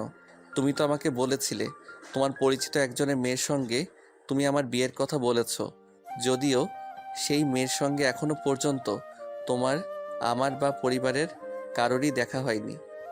হ্যাঁ, একদমই তাই। আমি এবার 1 সপ্তাহের জন্য এখানে এসেছি, তাই আমি চিন্তা করছি আজ বিকালেই আমি মেয়ের বাবার সঙ্গে ফোনে কথা বলবো এবং আগামীকাল তোমাকে নিয়ে সেখানে যাব। নীলের ভয়ে হাত পা ঠান্ডা হয়ে আসছে। সে কি করবে আর কি বলবে, তাই সে কোনো কথা না বলে চুপচাপ রুমে চলে আসে। আর রুমে এসে চিন্তা করতে থাকে এই কথাটা সে নেহাকে কিভাবে বলবে, আর বলার পর নেহার রিয়াকশনটাই বা কি হবে। কিন্তু সে এসব কথা নেহাকে বলার আগে নেহা তাকে ফোন করে। ফোন রিসিভ করতে নেহা বলতে থাকে, নীল, সর্বনাশ হয়ে গেছে। যেটার ভয় পাচ্ছিলাম সেটাই হচ্ছে। তোমাকে তো আমি বলেছিলাম আমার বাবা ওনার পরিচিত একজনের ছেলের সঙ্গে আমার বিয়ের সম্বন্ধ করেছেন। আর আজকে নাকি ওই লোক আমার বাবাকে ফোন করেছে, আগামীকাল নাকি আমাকে দেখতে আসবে। এখন আমি কি করব বলো? আমি কিছু ভেবে পাচ্ছি না। নীল প্লিজ কিছু একটা করো, আমি কিছু ভাবতে পারছি না। কি বলছো? আমি তো কিছুই বুঝতে পারছি না। আমিও তো ভাবছিলাম তোমাকে ফোন করব। আমিও তো সেই একই সমস্যায় পড়ে গেছি। আমি তো তোমাকে বলেছিলাম আমার বিয়ে হতে পারে, কারণ আমার বাবা ওনার পরিচিত একজনের মেয়ের সঙ্গে আমার বিয়ের সম্বন্ধ করছেন। আর গতকাল যখন আমার বাবা বাড়িতে আসছেন, আজকে সকালে আমাকে এই কথাটা বলেন। এখন কি হবে কিছুই তো বুঝতে পারছি না। আমি যদি তোমাকে না পাই তাহলে কিন্তু আমি সত্যি নিজেকে শেষ করব। কারণ নিলয়কে হয়তো আমি ভালোবাসিনি, কিন্তু তোমাকে আমি অনেক ভালোবাসি। তোমাকে ছাড়া আমার জীবন অসম্পূর্ণ। আমিও তো তোমাকে অনেক ভালোবাসি। তোমাকে ছাড়া কি আমি থাকতে পারবো সেটা তুমি বুঝতে পারো না? ঠিক আছে, মাথা ঠান্ডা করো, আমাকে একটু ভাবতে দাও। তখন নেহা চুপচাপ ফোন কানে ধরে বসে থাকে। আর এদিকে কিছুক্ষণ পর নীল বলতে থাকে, আমার জন্য আমি কিছু করতে পারবো কি না এখনো বলতে পারছি না, তবে তোমাকে একটা কথা বলি, শোনো। তুমি যদি এই আইডিয়াটা কাজে লাগাও তাহলে 100% কাজ হবে। কি আইডিয়া? দেরি করছো কেন, বলো আমাকে। পাত্রপক্ষ যখন তোমাকে দেখতে আসবে, তোমাকে যখন তাদের সামনে নিয়ে যাওয়া হবে, তখন তুমি সবার সামনে বলে দেবে তোমার বাবা তোমাকে জোর করে বিয়ে দিতে চাইছেন। তোমার এই বিয়েতে কোনো মত নেই, তুমি অন্য একটা ছেলের সঙ্গে সম্পর্কে আসো। তখন দেখবে পাত্রপক্ষ এমনিতেই বিয়ে ভেঙে চলে যাবে, কারণ একটা ছেলে আর যাই হোক রানিং প্রেম করা একটা মেয়ের সঙ্গে বিয়ে করবে না। সত্যিই তুমি একটা জিনিয়াস, তোমার মাথায় বুদ্ধি আছে বলতে হয়। আচ্ছা ঠিক আছে, এখন রাখছি। এই কথা বলে নেহা ফোনটা কেটে দেয়। আর এদিকে নীল বিছানায় বসে বসে ভাবতে থাকে সে কি করবে, কিন্তু কোনো উত্তর খুঁজে পায় না। তাই পরের দিন সকালবেলা ঘুম থেকে উঠে রেডি হয়ে নেয় পাত্রী দেখতে যাওয়ার জন্য। যদিও যেতে তার বিন্দু মাত্র ইচ্ছা নেই, কিন্তু তারপরেও ওকে যেতেই হবে, কারণ তার বাবার আদেশ সে অমান্য করে না। সকাল 10টা নাগাদই নীল আর তার বাবা রেডি হয়ে বাসা থেকে বের হয়। ড্রাইভার গাড়ি চালাচ্ছে, সে আর তার বাবা পেছনে বসে আছে। সে অনেকটা মনমরা হয়ে বসে আছে।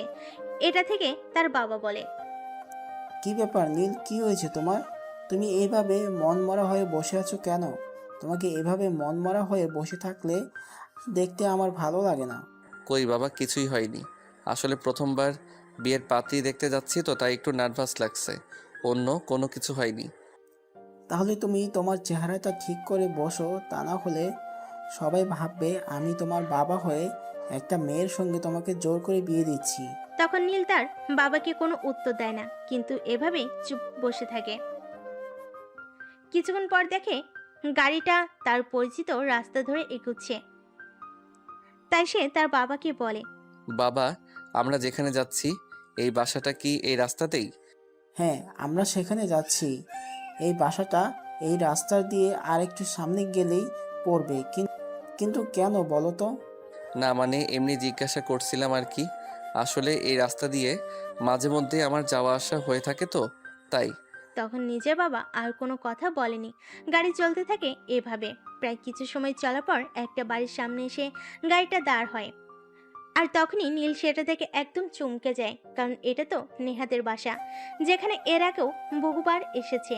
সে মনে মনে একটু ভয় পেতে থাকলো তার সঙ্গে কি হতে চলেছে। তখনই তার বাবা তাকে জিজ্ঞেস করে, কি ব্যাপার নীল, তোমার চেহারাটা এই অবস্থা হয়েছে কেন? তুমি কি কোনো কিছু নিয়ে চিন্তিত আছো নাকি? তোমাকে এমন বিষণ্ণ দেখাচ্ছে কেন? কই না তো, আমি একদম ঠিক আছি। এখন ভিতরে চলো। এই কথা বলে নীল আর তার বাবা ভিতরে প্রবেশ করে। আর যখনই 4 তলার ফ্ল্যাটে তার বাবা কলিং বেল বাজে, তখন সে অনেকটাই চমকে যায়। আসলে তার সঙ্গে কি হতে চলেছে। তার বাবা কি কোনোভাবে জানতে পেরেছে যে নেহার সঙ্গে তার সম্পর্ক আছে, নাকি তার বাবা কোনো কিছু না জেনে নেহার সঙ্গে বিয়ের সম্বন্ধ করেছে। সে আর কিছুই ভাবতে পারছে না। কলিং বেল চাপ দেওয়ার কিছুক্ষণ পরে নেহার মা এসে দরজা খুলে দেয়, আর তারা দুজনে ভিতরে প্রবেশ করে। বিশেষ দুর্বষ্ট, এর আগে কখনো নেহার মায়ের সঙ্গে নীলের দেখা হয়নি, তাই নেহার মা নীলকে চিনতে পারেনি। নীল আর নীলের বাবা ভিতরে প্রবেশ করার পর নীলের বাবা নেহার মাকে জিজ্ঞেস করে, ভাবি, ভাই সাহেব কোথায়? ভাই সাহেবকে কোথাও দেখছি না কেন? উনি কি বাড়িতে নেই নাকি? ভাবি, ভাই সাহেব কোথায়? ভাই সাহেবকে কোথাও দেখছি না কেন? উনি কি বাড়িতে নেই নাকি? ভাইজান, আসলে আপনার ভাই একটু বাইরে গিয়েছে, একটু জরুরি কাজ পড়ে গেছে, কিছুক্ষণের মধ্যেই চলে আসবেন।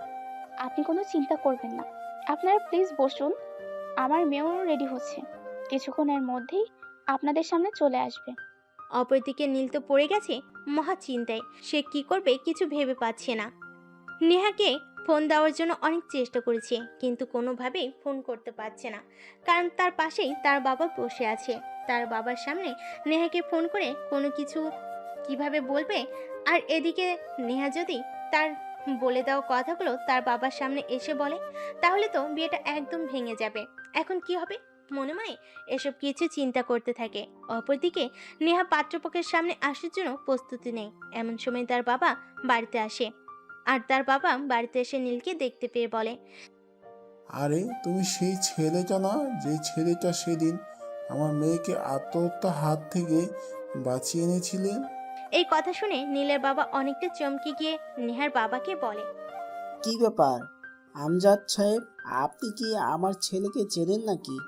আগে কখনো আপনার আমার ছেলের সঙ্গে দেখা হয়েছিল? হ্যাঁ, একটা অ্যাক্সিডেন্টের মাধ্যমে আপনার ছেলের সঙ্গে আমার দেখা হয়েছিল।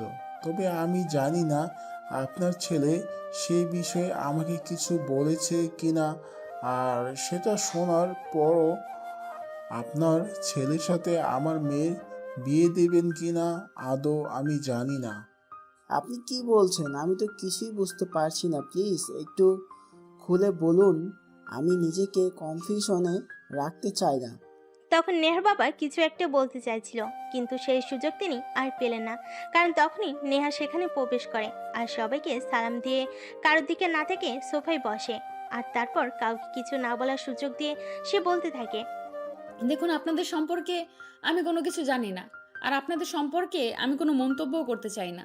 তবে আমি আমার বাবার সম্পর্কে কিছু বলতে চাই। আমার বাবা আমাকে জোর করে আপনাদের ছেলের সঙ্গে বিয়ে দিচ্ছেন।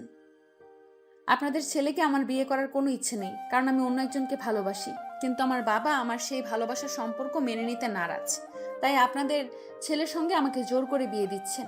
কথাটা শেষ করা মাত্রই নীল নেহার সামনে গিয়ে দাঁড়ায়, আর তারপরেই বলে, কিন্তু নেহা, এখন তো তোমার বিয়েটা আমার সঙ্গে হতে যাচ্ছে। যেহেতু তুমি নিজের ভালোবাসার মানুষকে পেতে যাচ্ছ, সেহেতু তোমার জন্য একটা খুশির খবর হয়ে দাঁড়ালো, তাই না? নীলের গলার আওয়াজ শুনে নেহা মাথা তুলে তাকায়। আর নিজের সামনে নীলকে দেখতে পায়। সে তো নীলকে দেখতে পেয়ে মহা খুশি, একদম সবার সামনে নীলকে জড়িয়ে ধরে বলতে থাকে। সত্যি সেই মানুষটা তুমি? এটা আমি ভাবতেও পারিনি। জানো, আমার একদম নিঃশ্বাস নিতে কষ্ট হচ্ছিল। আমি ভাবতে পারছিলাম না আমি অন্য একজনের সামনে দাঁড়িয়ে কিভাবে আমার ভালোবাসার কথা বলবো, আর তারাই বা এই বিষয়টা কিভাবে নেবেন।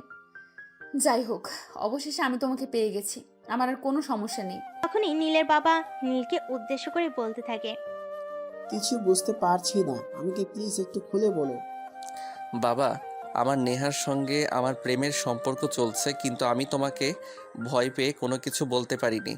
আর এদিকে নেহার বাবা ও নেহার বিয়ের জন্য ছেলে দেখছে, তিনিও প্রেম অ্যালাউ করেন না। তাই আমরা ভয় পেয়ে তোমাদের কাউকে কিছু বলতে পারিনি। সেজন্যই আজ আমাদেরকে এই পরিস্থিতির মুখোমুখি হতে হয়েছে। ও যাই হোক, তোমরা দুজনে যেহেতু এখন নিজেদের ভালোবাসার মানুষকে পেতে চাচ্ছ, তাহলে তো আর তোমাদের কোনো সমস্যা নেই, আর আমাদেরও কোনো সমস্যা নেই, তাই না? আপনার সমস্যা নাই থাকতে পারে, কিন্তু আমার সমস্যা আছে। আমি কোনোভাবে আপনার ছেলের সঙ্গে আমার মেয়ের বিয়ে দেব না। কিন্তু কেন? আপনি তো আমার ছেলের সম্পর্কে আগে খোঁজ খবর নিয়েছেন, যদিও সামনাসামনি দেখা হয়নি। তখন তো আপনি নিজের থেকেই হাত বাড়িয়ে কথা বলেছেন আমার ছেলের সঙ্গে আপনার মেয়েকে বিয়ে দেওয়ার বিষয়ে। তবে এখন কি হলো যে আপনি আমার মেয়েকে আমার ছেলের সঙ্গে বিয়ে দিতে রাজি নন? আমি কোনো বিয়াদব মার্কা ছেলের সঙ্গে আমার মেয়েকে বিয়ে দেব না। যে ছেলে বিয়ের আগে আমার মেয়েকে আমার বিরুদ্ধে কথা বলতে শেখায়, সেই ছেলে আর যাই না হোক কোনোদিন ভদ্র জামাই হতে পারে না। আপনার ছেলের মতো অভদ্র একটা ছেলের সঙ্গে আমি কোনোভাবে আমার মেয়েকে বিয়ে দেব না। আমি আশা করি আপনি বুঝতে পেরেছেন। এখন আপনারা বাবা ছেলে দুজনেই আসতে পারেন। দেখুন, সব কিছু আপনার ইচ্ছা মতো হবে এমনটা তো নাও হতে পারে। আপনি এতদিন নিজেই আমাকে এত প্যারা দিয়েছেন আপনার মেয়েকে আমার বাড়িতে নিয়ে যাওয়ার জন্য, আর এখন আপনি নিজেই বলছেন আমি কি আপনার ছেলের হাতে তুলে দেব না? এটা হতে পারে না। দেশে আইন কানুন আছে, দেশে আইন কানুন বলতে কিছু আছে। আপনি যদি স্বেচ্ছায় আপনার মেয়েকে আমার ছেলের হাতে তুলে না দেন, তাহলে আমরা অন্য কিছু করতে বাধ্য হব। অন্য কিছু করতে বাধ্য হবেন না মানে আপনি কি আমাকে ট্রিট করছেন নাকি? আমি তো কিছুই বুঝতে পারছি না। আপনার যদি মনে হয় আমি আপনাকে ট্রিট করছি, তাহলে আমি আপনাকে ট্রিটই করছি। কারণ আপনার মেয়েকে আমার ছেলের আপনার মেয়েকে আমার ছেলে ভালোবাসে, এই কথা আমি জানতাম না। আমার ছেলে কখনো আমাকে এই কথা বলেনি। যদি জানতাম তাহলে আমি কখনো আপনার মেয়ের সঙ্গে বিয়ের সম্বন্ধ নিয়ে এভাবে আপনার বাড়িতে আসতাম না। রাস্তা থেকে আপনার মেয়েকে তুলে নিয়ে কাজী অফিসে আমার ছেলের সঙ্গে বিয়ে করিয়ে দিতাম।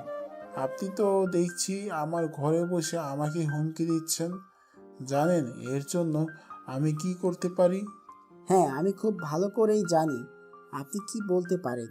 যাই হোক, আমি কিন্তু শেষবারের মতো বলছি, আপনি স্বেচ্ছায় রাজি হন, তা না হলে কিন্তু আমরা খারাপ কিছু করতে বাধ্য হব, বলে দিলাম।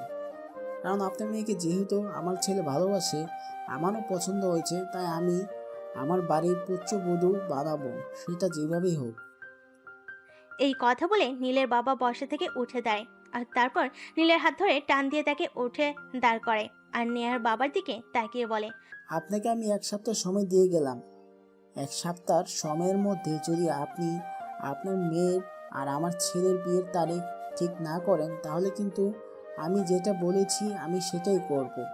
আপনার মেয়েকে তুলে নিয়ে কাজী অফিসে আমার ছেলের সঙ্গে বিয়ে দেব, এই কথাটা আপনি মনে রাখবেন। তখনই আর বাবা আর কোনো কথা বলেনি, চুপচাপ সোফায় গিয়ে বসে থাকে। এদিকে নীল আর তার বাবা সেখান থেকে চলে যায়। তখন নেহা তার বাবার পাশে গিয়ে বসে আর বলে। বাবা, তুমি এরকম কেন করছো? প্লিজ আমাদের সম্পর্কটা মেনে নাও। তুমি তো অজান্তেই নীলের সঙ্গে আমাকে বিয়ে দিতে চাইছিলে। এখন যেহেতু আমরা দুজন দুজনকে ভালোবাসি, সেহেতু আমাদের এই সম্পর্কটা মেনে নিতে তোমার সমস্যা কোথায়? প্লিজ বাবা। নেহা, তুমি এখন চোখের সামনে থেকে দূর। আমি কোনো কথা বলতে চাইছি না, আমাকে প্লিজ একা থাকতে দাও। আর চিন্তা করতে দাও। সে তুমি চিন্তা করার যাই করো, তোমাকে আমি শেষবারের মতন জানিয়ে দিয়েছি, তুমি যদি আমাকে নীলের সঙ্গে বিয়ে না দাও, তাহলে আমি জীবনে বিয়েই করব না। আর নীলকে যদি আমি না পাই, তাহলে আমি এই জীবনও আর রাখবো না। এই কথা বলে সেখান থেকে আর এক মুহূর্ত কাল বিলম্ব না করে নেহা নিজের রুমে চলে আসে। সে বিছানায় বসে বসে মোবাইল টিপাটিপি করছিল। এমন সময় হঠাৎই নীল তাকে ফোন দেয়। কি ব্যাপার নেহা, কি করছিলে? অবশেষে তোমার সঙ্গে আমার বিয়েটা হতে চলেছে, এখন তোমার কেমন লাগছে? কেমন লাগছে সেটা এখনো বলতে পারছি না, কারণ আমার বাবা তো এখনো রাজি হলো না তোমার সঙ্গে আমাকে বিয়ে দিতে। যাই হোক, আমি কিন্তু আমার বাবাকে শেষবারের মতন জানিয়ে এসেছি, তিনি যদি আমাকে বিয়ে না দেন, তাহলে আমি অন্য কাউকে বিয়ে করব না। আরে বাবা, তুমি কত চিন্তা করো না। তোমার বাবা আজ না হোক কাল তোমাকে আমার হাতে তুলে দেবেন, আর এটা আমি 100% গ্যারান্টি দিয়ে বলতে পারি। তার কারণ হলো, আমি আমার বাবাকে জানি।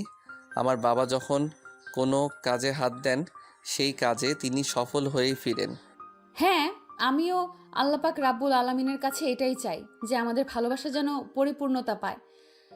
আমাদের ভালোবাসা যদি পরিপূর্ণতা না পায়, তাহলে আমার মতো দুঃখী মানুষ এই পৃথিবীতে আর একটাও থাকবে না। হয়েছে, এখন ওইসব কথা বাদ দাও, একটু আমাকে খুশি করো। মানে তুমি কি বলতে চাইছো? আমি তো কিছুই বুঝতে পারছি না। আমি তোমাকে কিভাবে খুশি করব? ন্যাকা, একদম ছোট বাচ্চা সাজার চেষ্টা করছে তাই না? একদম এসব ন্যাকামি আমার কাছে করবে না, যেটা বলছি সেটাই করো, তা না হলে কিন্তু আমি ফোন কেটে দেব, আর কখনো তোমার সঙ্গে কোনো যোগাযোগ করব না। তখন নেহা নীলকে মোবাইলের মাধ্যমে একটা পাপ্পি দেয়। আর না, সেটা আগেই বুঝতে পেরেছিল, কিন্তু একটু ফাজলামো করছিল আর কি। যাই হোক, এরপর চলে গেল আরও বেশ কিছুদিন। এতদিনে নেহার বাবার মন গলেছে, তাই তিনি আজ নীলের বাবার সঙ্গে দেখা করতে এসেছেন। তা বিয়েই মশাই, আশা করি এবার আপনার মত পাল্টাইছে, তাই না? এবার মত তো পাল্টাতেই হবে, তা না হলে যে আমার মেয়ে অন্য কাউকে বিয়েও করবে না, কারণ সে আমার ছেলেকে ভালোবাসে। তাছাড়া আমি একটা বিষয় জানি না, ভালোবাসা ছাড়া মানুষ থাকতে পারে না। তাই আমি আমার মত পাল্টে বাধ্য হলাম, যাতে আমার মেয়ে আর আপনার ছেলে দুজনেই খুব ভালো থাকতে পারে। সেটা তো আপনাকে আমি আরও আগেই বলেছিলাম, কারণ আমি খুব ভালো করেই জানি। আর যাই হোক, এই যুগের ছেলেমেয়েরা পরিবারের কথা চিন্তা করে নিজের ভালোবাসাকে কোরবানি করবে না। প্রয়োজন হলে তারা নিজেকে কোরবানি করে দেবে। তাই আমি যখন শুনলাম আমার ছেলে আপনার মেয়েকে ভালোবাসে, তখন আর এক মুহূর্ত দেরি না করেই সিদ্ধান্ত নিয়েছি। আর সেজন্যই আমি আপনাকে বলেছিলাম, কিন্তু আপনি তো তখন বিষয়টা বুঝতে পারেননি। হ্যাঁ, এখন আমি বিষয়টা বুঝতে পেরেছি, তাই তো আমি কাল বিলম্ব না করে আপনার সঙ্গে কথা বলতে এসেছি। যাই হোক, বিয়ে শাদীর কথা বলা বিষয়ে আলোচনা করার কিছু আছে, তো তাই আপনার সঙ্গে আলোচনা করতে আসলাম। হ্যাঁ সেটাই, আচ্ছা আমরা তাহলে বিয়ের ডেটটা হ্যাঁ সেটাই, আচ্ছা তাহলে আমরা বিয়ের ডেটটা কবে ফাইনাল করতে পারি? আমার কিন্তু তাড়াতাড়ি তারিখ চাই, কারণ আপনার মেয়েকে ছেলের বউ হিসাবে আমার ভীষণ পছন্দ হয়েছে। তাই আমি তাড়াতাড়ি আপনার মেয়েকে আমার বাড়িতে নিয়ে আসতে চাই। আপনি চাইলে আগামী সপ্তাহে তারিখ রাখতে পারেন। আগামী সপ্তাহে আমি একদম ফ্রি আছি, আমার কোনো সমস্যা নেই। আরে আপনি কি বলছেন, আগামী সপ্তাহে? কেন? আগামী সপ্তাহে তো অনেক দেরি হয়ে যাবে। আমি তো চাইছিলাম 2-1 দিনের মধ্যে আপনার মেয়েকে আমাদের বাড়িতে নিয়ে আসতে। এভাবে হয় নাকি? আপনি তো জানেন বিয়ে শাদীর ব্যাপার স্যাপার, কেনাকাটা, অ্যারেঞ্জমেন্ট বলে একটা বিষয় আছে, একটু তো সময় লাগবেই, তাই না? ওই সব কিছু আমার উপর ছেড়ে দিন। কেনাকাটা আর অ্যারেঞ্জমেন্ট ওই সব কিছু নিয়ে আপনাকে কোনো চিন্তা করতে হবে না। যা করার আমি করব, আর আমার কোনো কাজ করতে খুব একটা সময় লাগবে না। সেটা বললে হয়, হাজার হোক আমি মেয়ের বাবা। তাছাড়া আপনাদেরও একটা ডিমান্ড থাকতে পারে, তাই সব কিছু মিলিয়ে একটু তো সময় লাগবেই। ও আচ্ছা, তাহলে আমি এত করে আসল বিষয়টা বুঝতে পেরেছি, কিন্তু আপনাকে খুব দুঃখের সহিত জানাতে হচ্ছে আমরা সেই পরিবার নিয়ে, যেই পরিবার বিয়ের সময় মেয়ের বাড়ি থেকে যৌতুক নেই। আমরা সুস্থ সবল খেটে খাওয়ার মানুষ। আমরা নিজের উপর চলতে পারি। আমাদের অন্যের উপার্জনের উপর ডিপেন্ড করতে হয় না। তাই ওইসব কিছু নিয়ে আপনার চিন্তা করার কোনো কারণ নেই। আপনি নিশ্চিন্ত মনে বিয়ের জন্য কোনো প্রস্তুতি নিন। আমরা আগামী পরশুদিন আপনার মেয়েকে আনতে যাব। মানে এসব আপনি কি বলছেন? এত তাড়াতাড়ি বিয়ের আয়োজন হতে পারে নাকি? আত্মীয় স্বজন আছে, তাদেরকে ইনভাইট করতে হবে। তাছাড়াও গোছ কাছের একটা ব্যাপার আছে না? আপনাকে বললাম তো, এত চিন্তা করার কোনো কিছুই নেই। আপনার শুধু আপনার আত্মীয় স্বজন যাদের দাওয়াত করবেন তাদের দাওয়াত দিয়ে দিন, তাতেই হবে। অন্য কোনো কিছু আপনাকে ব্যবস্থা করতে হবে না। যা করার আমিই করব। তারপর সেদিনের মতো বিয়ের আলোচনা শেষ হয়। আর তখনই নীলের বাবা নীলের রুমে যায় আর বলে, মাই ডিয়ার ফ্রেন্ড, তোমার বিয়ে একদম পাকা হয়ে গিয়েছে। এইমাত্র তোমার শ্বশুরমশাই আমার সঙ্গে কথা বলতে এসেছিল। তুমি সত্যি বলছো বাবা? আমি তো একদম বিশ্বাসই করতে পারছি না। আর বাবা রাজি হবে না আগে আমার হাতে তুলে দিতে? এটা তো আমার কাছে জাস্ট কল্পনার মতো মনে হচ্ছে। থ্যাংক ইউ মামা, থ্যাংক ইউ সো মাচ। তোমার জন্যই হয়তো আজ আমার ভালোবাসা সফল হতে যাচ্ছে। তোমাকে কি বলে ধন্যবাদ দেব সেই ভাষা আমার জানা নেই। তারপর নীলের বাবা সেখান থেকে চলে যায়। আর নীল তখনই মোবাইলটা বের করে নেহাকে ফোন দেয়, এই খুশির খবরটা দেয়। এই কথা শুনে নেহা নীলকে বলে, জানো নীল, আমি সত্যিই বিশ্বাস করতে পারছি না অবশেষে আমার বাবা আমাদের ভালোবাসার সম্পর্ক মেনে নিচ্ছেন। কারণ আমি কখনো আমার বাবাকে নিজের মতের বিরুদ্ধে গিয়ে কোনো কাজ করতে দেখিনি। মনে যখন যেটা হয়েছে উনি তখন সেটাই করেছেন। কিন্তু আজ কিভাবে তোমার বাবার সিদ্ধান্তের কাছে হেরে গিয়ে তিনি নিজের মত পাল্টেছেন। সোনা, তুমি তো একজন বাবা, তাই তিনি খুব ভালো করেই জানেন ওনার সন্তান কোথায় ভালো থাকবেন, আর সেজন্য তিনি হয়তো এরকম একটা সিদ্ধান্ত নিয়েছেন। নয়তো হয়তো কোনোদিনই তোমাকে আমার হাতে তুলে দিতেন না। যাই হোক, ওসব কথা এখন বাদ দাও। এখন তুমি আমাকে এইটা বলো যে তোমার আর আমার বিয়েটা অবশ্যই হতে চলেছে, সেটা শুনে তোমার কেমন ফিল হচ্ছে? আমার তো মনে হয় তুমি অমাবস্যার রাতকে জিজ্ঞাসা করছো পূর্ণিমার চাঁদ পেয়ে তোমার কেমন লাগছে। তারপর নেহা নীল প্রেমালাপ করতে থাকে। এভাবে দেখতে দেখতে তাদের বিয়ের দিনগুলো ঘনিয়ে এলো। আজ তাদের বিয়ের কাজ সম্পূর্ণ হয়েছে। নেহাকে নীলদের বাড়িতে নিয়ে আসা হয়েছে। সারা বাড়ি ফুলের গন্ধ মম করছে। দূর থেকে বোঝা যাচ্ছে বিয়ে বিয়ে আবাস। নেহা বাসর ঘরে নীলের জন্য অপেক্ষা করছিল। রাত প্রায় 11টার মতো হবে। নীল আস্তে করে প্রবেশ করে রুমে, এসে দরজাটা লাগিয়ে দেয়। নেহা তখন খাট থেকে নেমে নীলাকে সালাম করে। আরে আরে, এসব কি করছো তুমি? তুমি আমাকে পায়ে হাত দিয়ে সালাম কেন করছো? তুমি আমার একমাত্র ভালোবাসা। তোমার জায়গা আমার পায়ে নয়, আমার বুকে। এই কথা বলে নীল নেহাকে টেনে দাঁড় করায় আর তার বুকের সঙ্গে জড়িয়ে নেয়। তখনই নেহা হাউমাউ করে কেঁদে ওঠে। তখন নীল নেহাকে বলে, কি ব্যাপার নেহা, কি হয়েছে? এখন আবার তুমি কান্না করছো কেন? আমরা তো এখন দুজন দুজনকে পেয়ে গেছি। আজ তো আমাদের অনেক খুশি থাকার কথা, কিন্তু তোমার চোখে পানি কেন? এটা কষ্টের পানি নয়, এটা ভালোবাসার মানুষকে নিজের করে পাওয়ার পানি। অবশেষে আমি তোমাকে আমার করে পেয়েছি, সেই খুশিতে আমার চোখে পানি এসে গেছে। আমি কোনোভাবেই নিজেকে কন্ট্রোল করতে পারছি না। হয়েছে মাই ডিয়ার সুইটহার্ট, এখন ওইসব কথা বাদ দাও। আজ আমাদের বাসর রাত, আজ কিন্তু আমাকে খুশি করতেই হবে। মানে তুমি কি বলতে চাইছো? আমি তো কিছুই বুঝতে পারছি না। তোমাকে আমি কিভাবে খুশি করব? অসহ্য, তুমি তো দেখছি কিছুই জানো না, নাকি সব কিছু জেনেও কোনো কিছু না জানার ভান করছো? সব কিছু জানলেই কি আমাকে স্টার্ট করতে হবে এমন কোনো হাদিস আছে নাকি? আপনি কি করবেন, যা করার আপনাকেই করতে হবে। ওরে চালাক, তার মানে আমাকে বোকা বানানো করছিল, তাই না? তুমি সব কিছুই জানো, কিন্তু সব কিছু জেনেও কোনো কিছু না জানার ভান করছিলে, তাই তো? হ্যাঁ, আমি সব কিছুই জানি, কিন্তু সব কিছু জানি বলেই কি আমাকে সব কিছু করতে হবে নাকি? তুমি আছো কি করতে? তুমি আমার বর, যা করার তোমাকেই করতে হবে। ওকে মাই ডিয়ার, কোনো সমস্যা নেই। তুমি যখন চাইছো আমি শুরু করি, তাহলে আমি শুরু করছি। এই কথাটা বলে নীল নেহাকে কোলে তুলে নেয় আর বিছানার উপর শুয়ে দেয়। নীল আস্তে আস্তে নেহার দিকে এগুচ্ছিল। তখনই নেহা নীলকে ধাক্কা দিয়ে সরিয়ে দিয়ে বলে, এই কি করছো তুমি? আজ আমাদের বাসর রাত, আর বাসর রাত শুরু করার আগেই আল্লাহ তাআলার কাছে 2 রাকাত নফল নামাজ পড়ে শুকরিয়া আদায় করতে হয়, সেটা তুমি জানো না? জানি না, তবে শুনেছিলাম, কিন্তু তোমাকে এতটা কাছে পেয়ে আমি নিজেকে কন্ট্রোল করতে পারছি না। ওসব কথা বলে কোনো কাজ হবে না, এখন চুপচাপ ফ্রেশ হয়ে আসো, দুজন একসঙ্গে নামাজ পড়বো। আমি ফ্রেশ হয়ে আসবো, আর তুমি কি করবে? তোমাকে ফ্রেশ হতে হবে না, তুমিও জানো। দুজনে একসঙ্গে ফ্রেশ হয়ে এসে তারপরে নামাজ পড়বো। তখনই নীল আর নেহার দুজনে একসাথে ওয়াশরুমে ঢুকে তারপর ফ্রেশ হয়ে অজু করে নামাজ পড়তে বসে। নামাজ শেষে নেহা আল্লাহর কাছে অনেক কান্নাকাটি করে।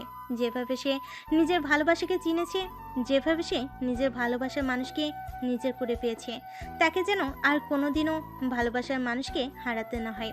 তার ভালোবাসার মানুষটা যেন সারা জীবন তারই থাকে। এগুলো পাশে বসেই নীল শুনছিল। নামাজ শেষ হলে নীল তাকে বলে, তুমি মোনাজাতে এভাবে কান্না করছিলে কেন? ভালো কি তুমি একাই বাসো? আমি তোমাকে ভালোবাসি না? তোমার কি এটাই মনে হয় যে আমি তোমাকে ছেড়ে চলে যাব? তুমি আমাকে ছেড়ে চলে যাবে কি না সেটা আমি জানি না, কিন্তু যদি কখনো এমনটা হয় তাহলে আমি সত্যিই মরে যাব, কারণ আমি তোমাকে ছাড়া বেঁচে থাকতে পারবো না। এই কথাটা শেষ করার আগেই নীল নেহার মুখ চেপে ধরে আর বলতে থাকে, খবরদার, আর কখনো এমন অলক্ষণে কথা তোমার মুখে আনবে না। আমি এসব কথা তোমার মুখ থেকে আর শুনতে চাই না। তুমি আমার প্রথম আর শেষ ভালোবাসা, তোমাকে আমি কখনোই হারাতে চাই না। এখন এইসব কথা মাথা থেকে ঝেড়ে ফেলে দাও। আমাদের বাসর রাত আছে, সেটা কি তুমি ভুলে গেছো নাকি? চলো, এখন বাসর করতে হবে তো। কিন্তু নীল, আমার না খুব ভয় করে, যদি কখনো তোমাকে হারিয়ে ফেলি তাহলে আমি কি নিয়ে বাঁচবো? তোমাকে ছাড়া আমি সত্যিই বেঁচে থাকতে পারবো না। প্লিজ, এইসব আজে বাজে চিন্তা করে তুমি আমাদের এত সুন্দর সময়টাকে নষ্ট করে দিও না। আমি তোমার আছি আর তোমারই থাকবো। পৃথিবী কেয়ামত হয়ে গেলেও আমাকে তোমার কাছ থেকে কেউ সরাতে পারবে না। এই কথা বলে নীল আর এক মুহূর্ত দেরি না করে নেহাকে জায়নামাজ থেকে তুলে নিয়ে কোলে উঠিয়ে নেয় আর তারপর সোজা বিছানায় নিয়ে চলে আসে। তখনই নেহা বলে, এই, তুমি একবার আমাদের পুরো রুম আর ব্যালকনি চেক করে নাও তো। কেন? আমাদের বাড়িতে কি একটু আগে জোর এসেছিল নাকি, যে জোর কোথাও লুকিয়ে আছে সেজন্য তুমি ভয় পাচ্ছ? আরে বাবা, তুমি এত কথা বলছো কেন? আমি তো সেটাই বুঝতে পারছি না। আসলে আমি শুনেছিলাম বাসরাতে নাকি ছোট ভাই বোনেরা ফাজলামো করে ঘরের আনাচে কানাচে লুকিয়ে থাকে, আর নতুন বর বউয়ের কথা শুনে, তাই বলছিলাম আর কি। এই ব্যাপারে চিন্তা করার কোনো কারণ নেই, কারণ আমার কোনো ছোট ভাই বোন নেই, আর থাকলেও তাদের এত সাহস হতো না আমার বেডরুমে চলে আসার, যেখানে আমি আমার বউয়ের সঙ্গে রোম্যান্স করব।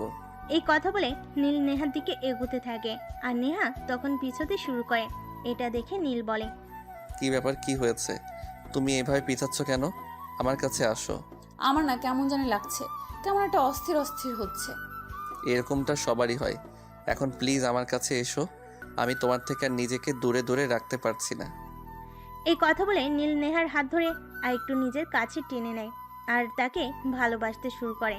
নীল নেহার শরীরে কিস করতে থাকে আর তার শরীর থেকে গহনা, কাপড় চোপড় এগুলো খুলতে থাকে। এদিকে নেহা চোখ বন্ধ করে এসব ফিল করছিল। এটা দেখে নীল বলে, কি ব্যাপার নেহা, তুমি তোমার চোখ বন্ধ করে রেখেছো কেন? তাকাও একবার আমার দিকে। আমি তাকাতে পারবো না, এইভাবে বিবস্ত্র অবস্থায় নিজেকে দেখতে খুব লজ্জা করবে। ও তাই নাকি? আচ্ছা ঠিক আছে, কোনো সমস্যা নেই। আমি আজ তোমার সমস্ত লজ্জা ভেঙে দিব। আমার ভালোবাসায় কানায় কানায় তোমায় ভরিয়ে দেব। এই কথা বলে নীল আগে আরো কাছে টেনে নেয় আর আদর করতে থাকে।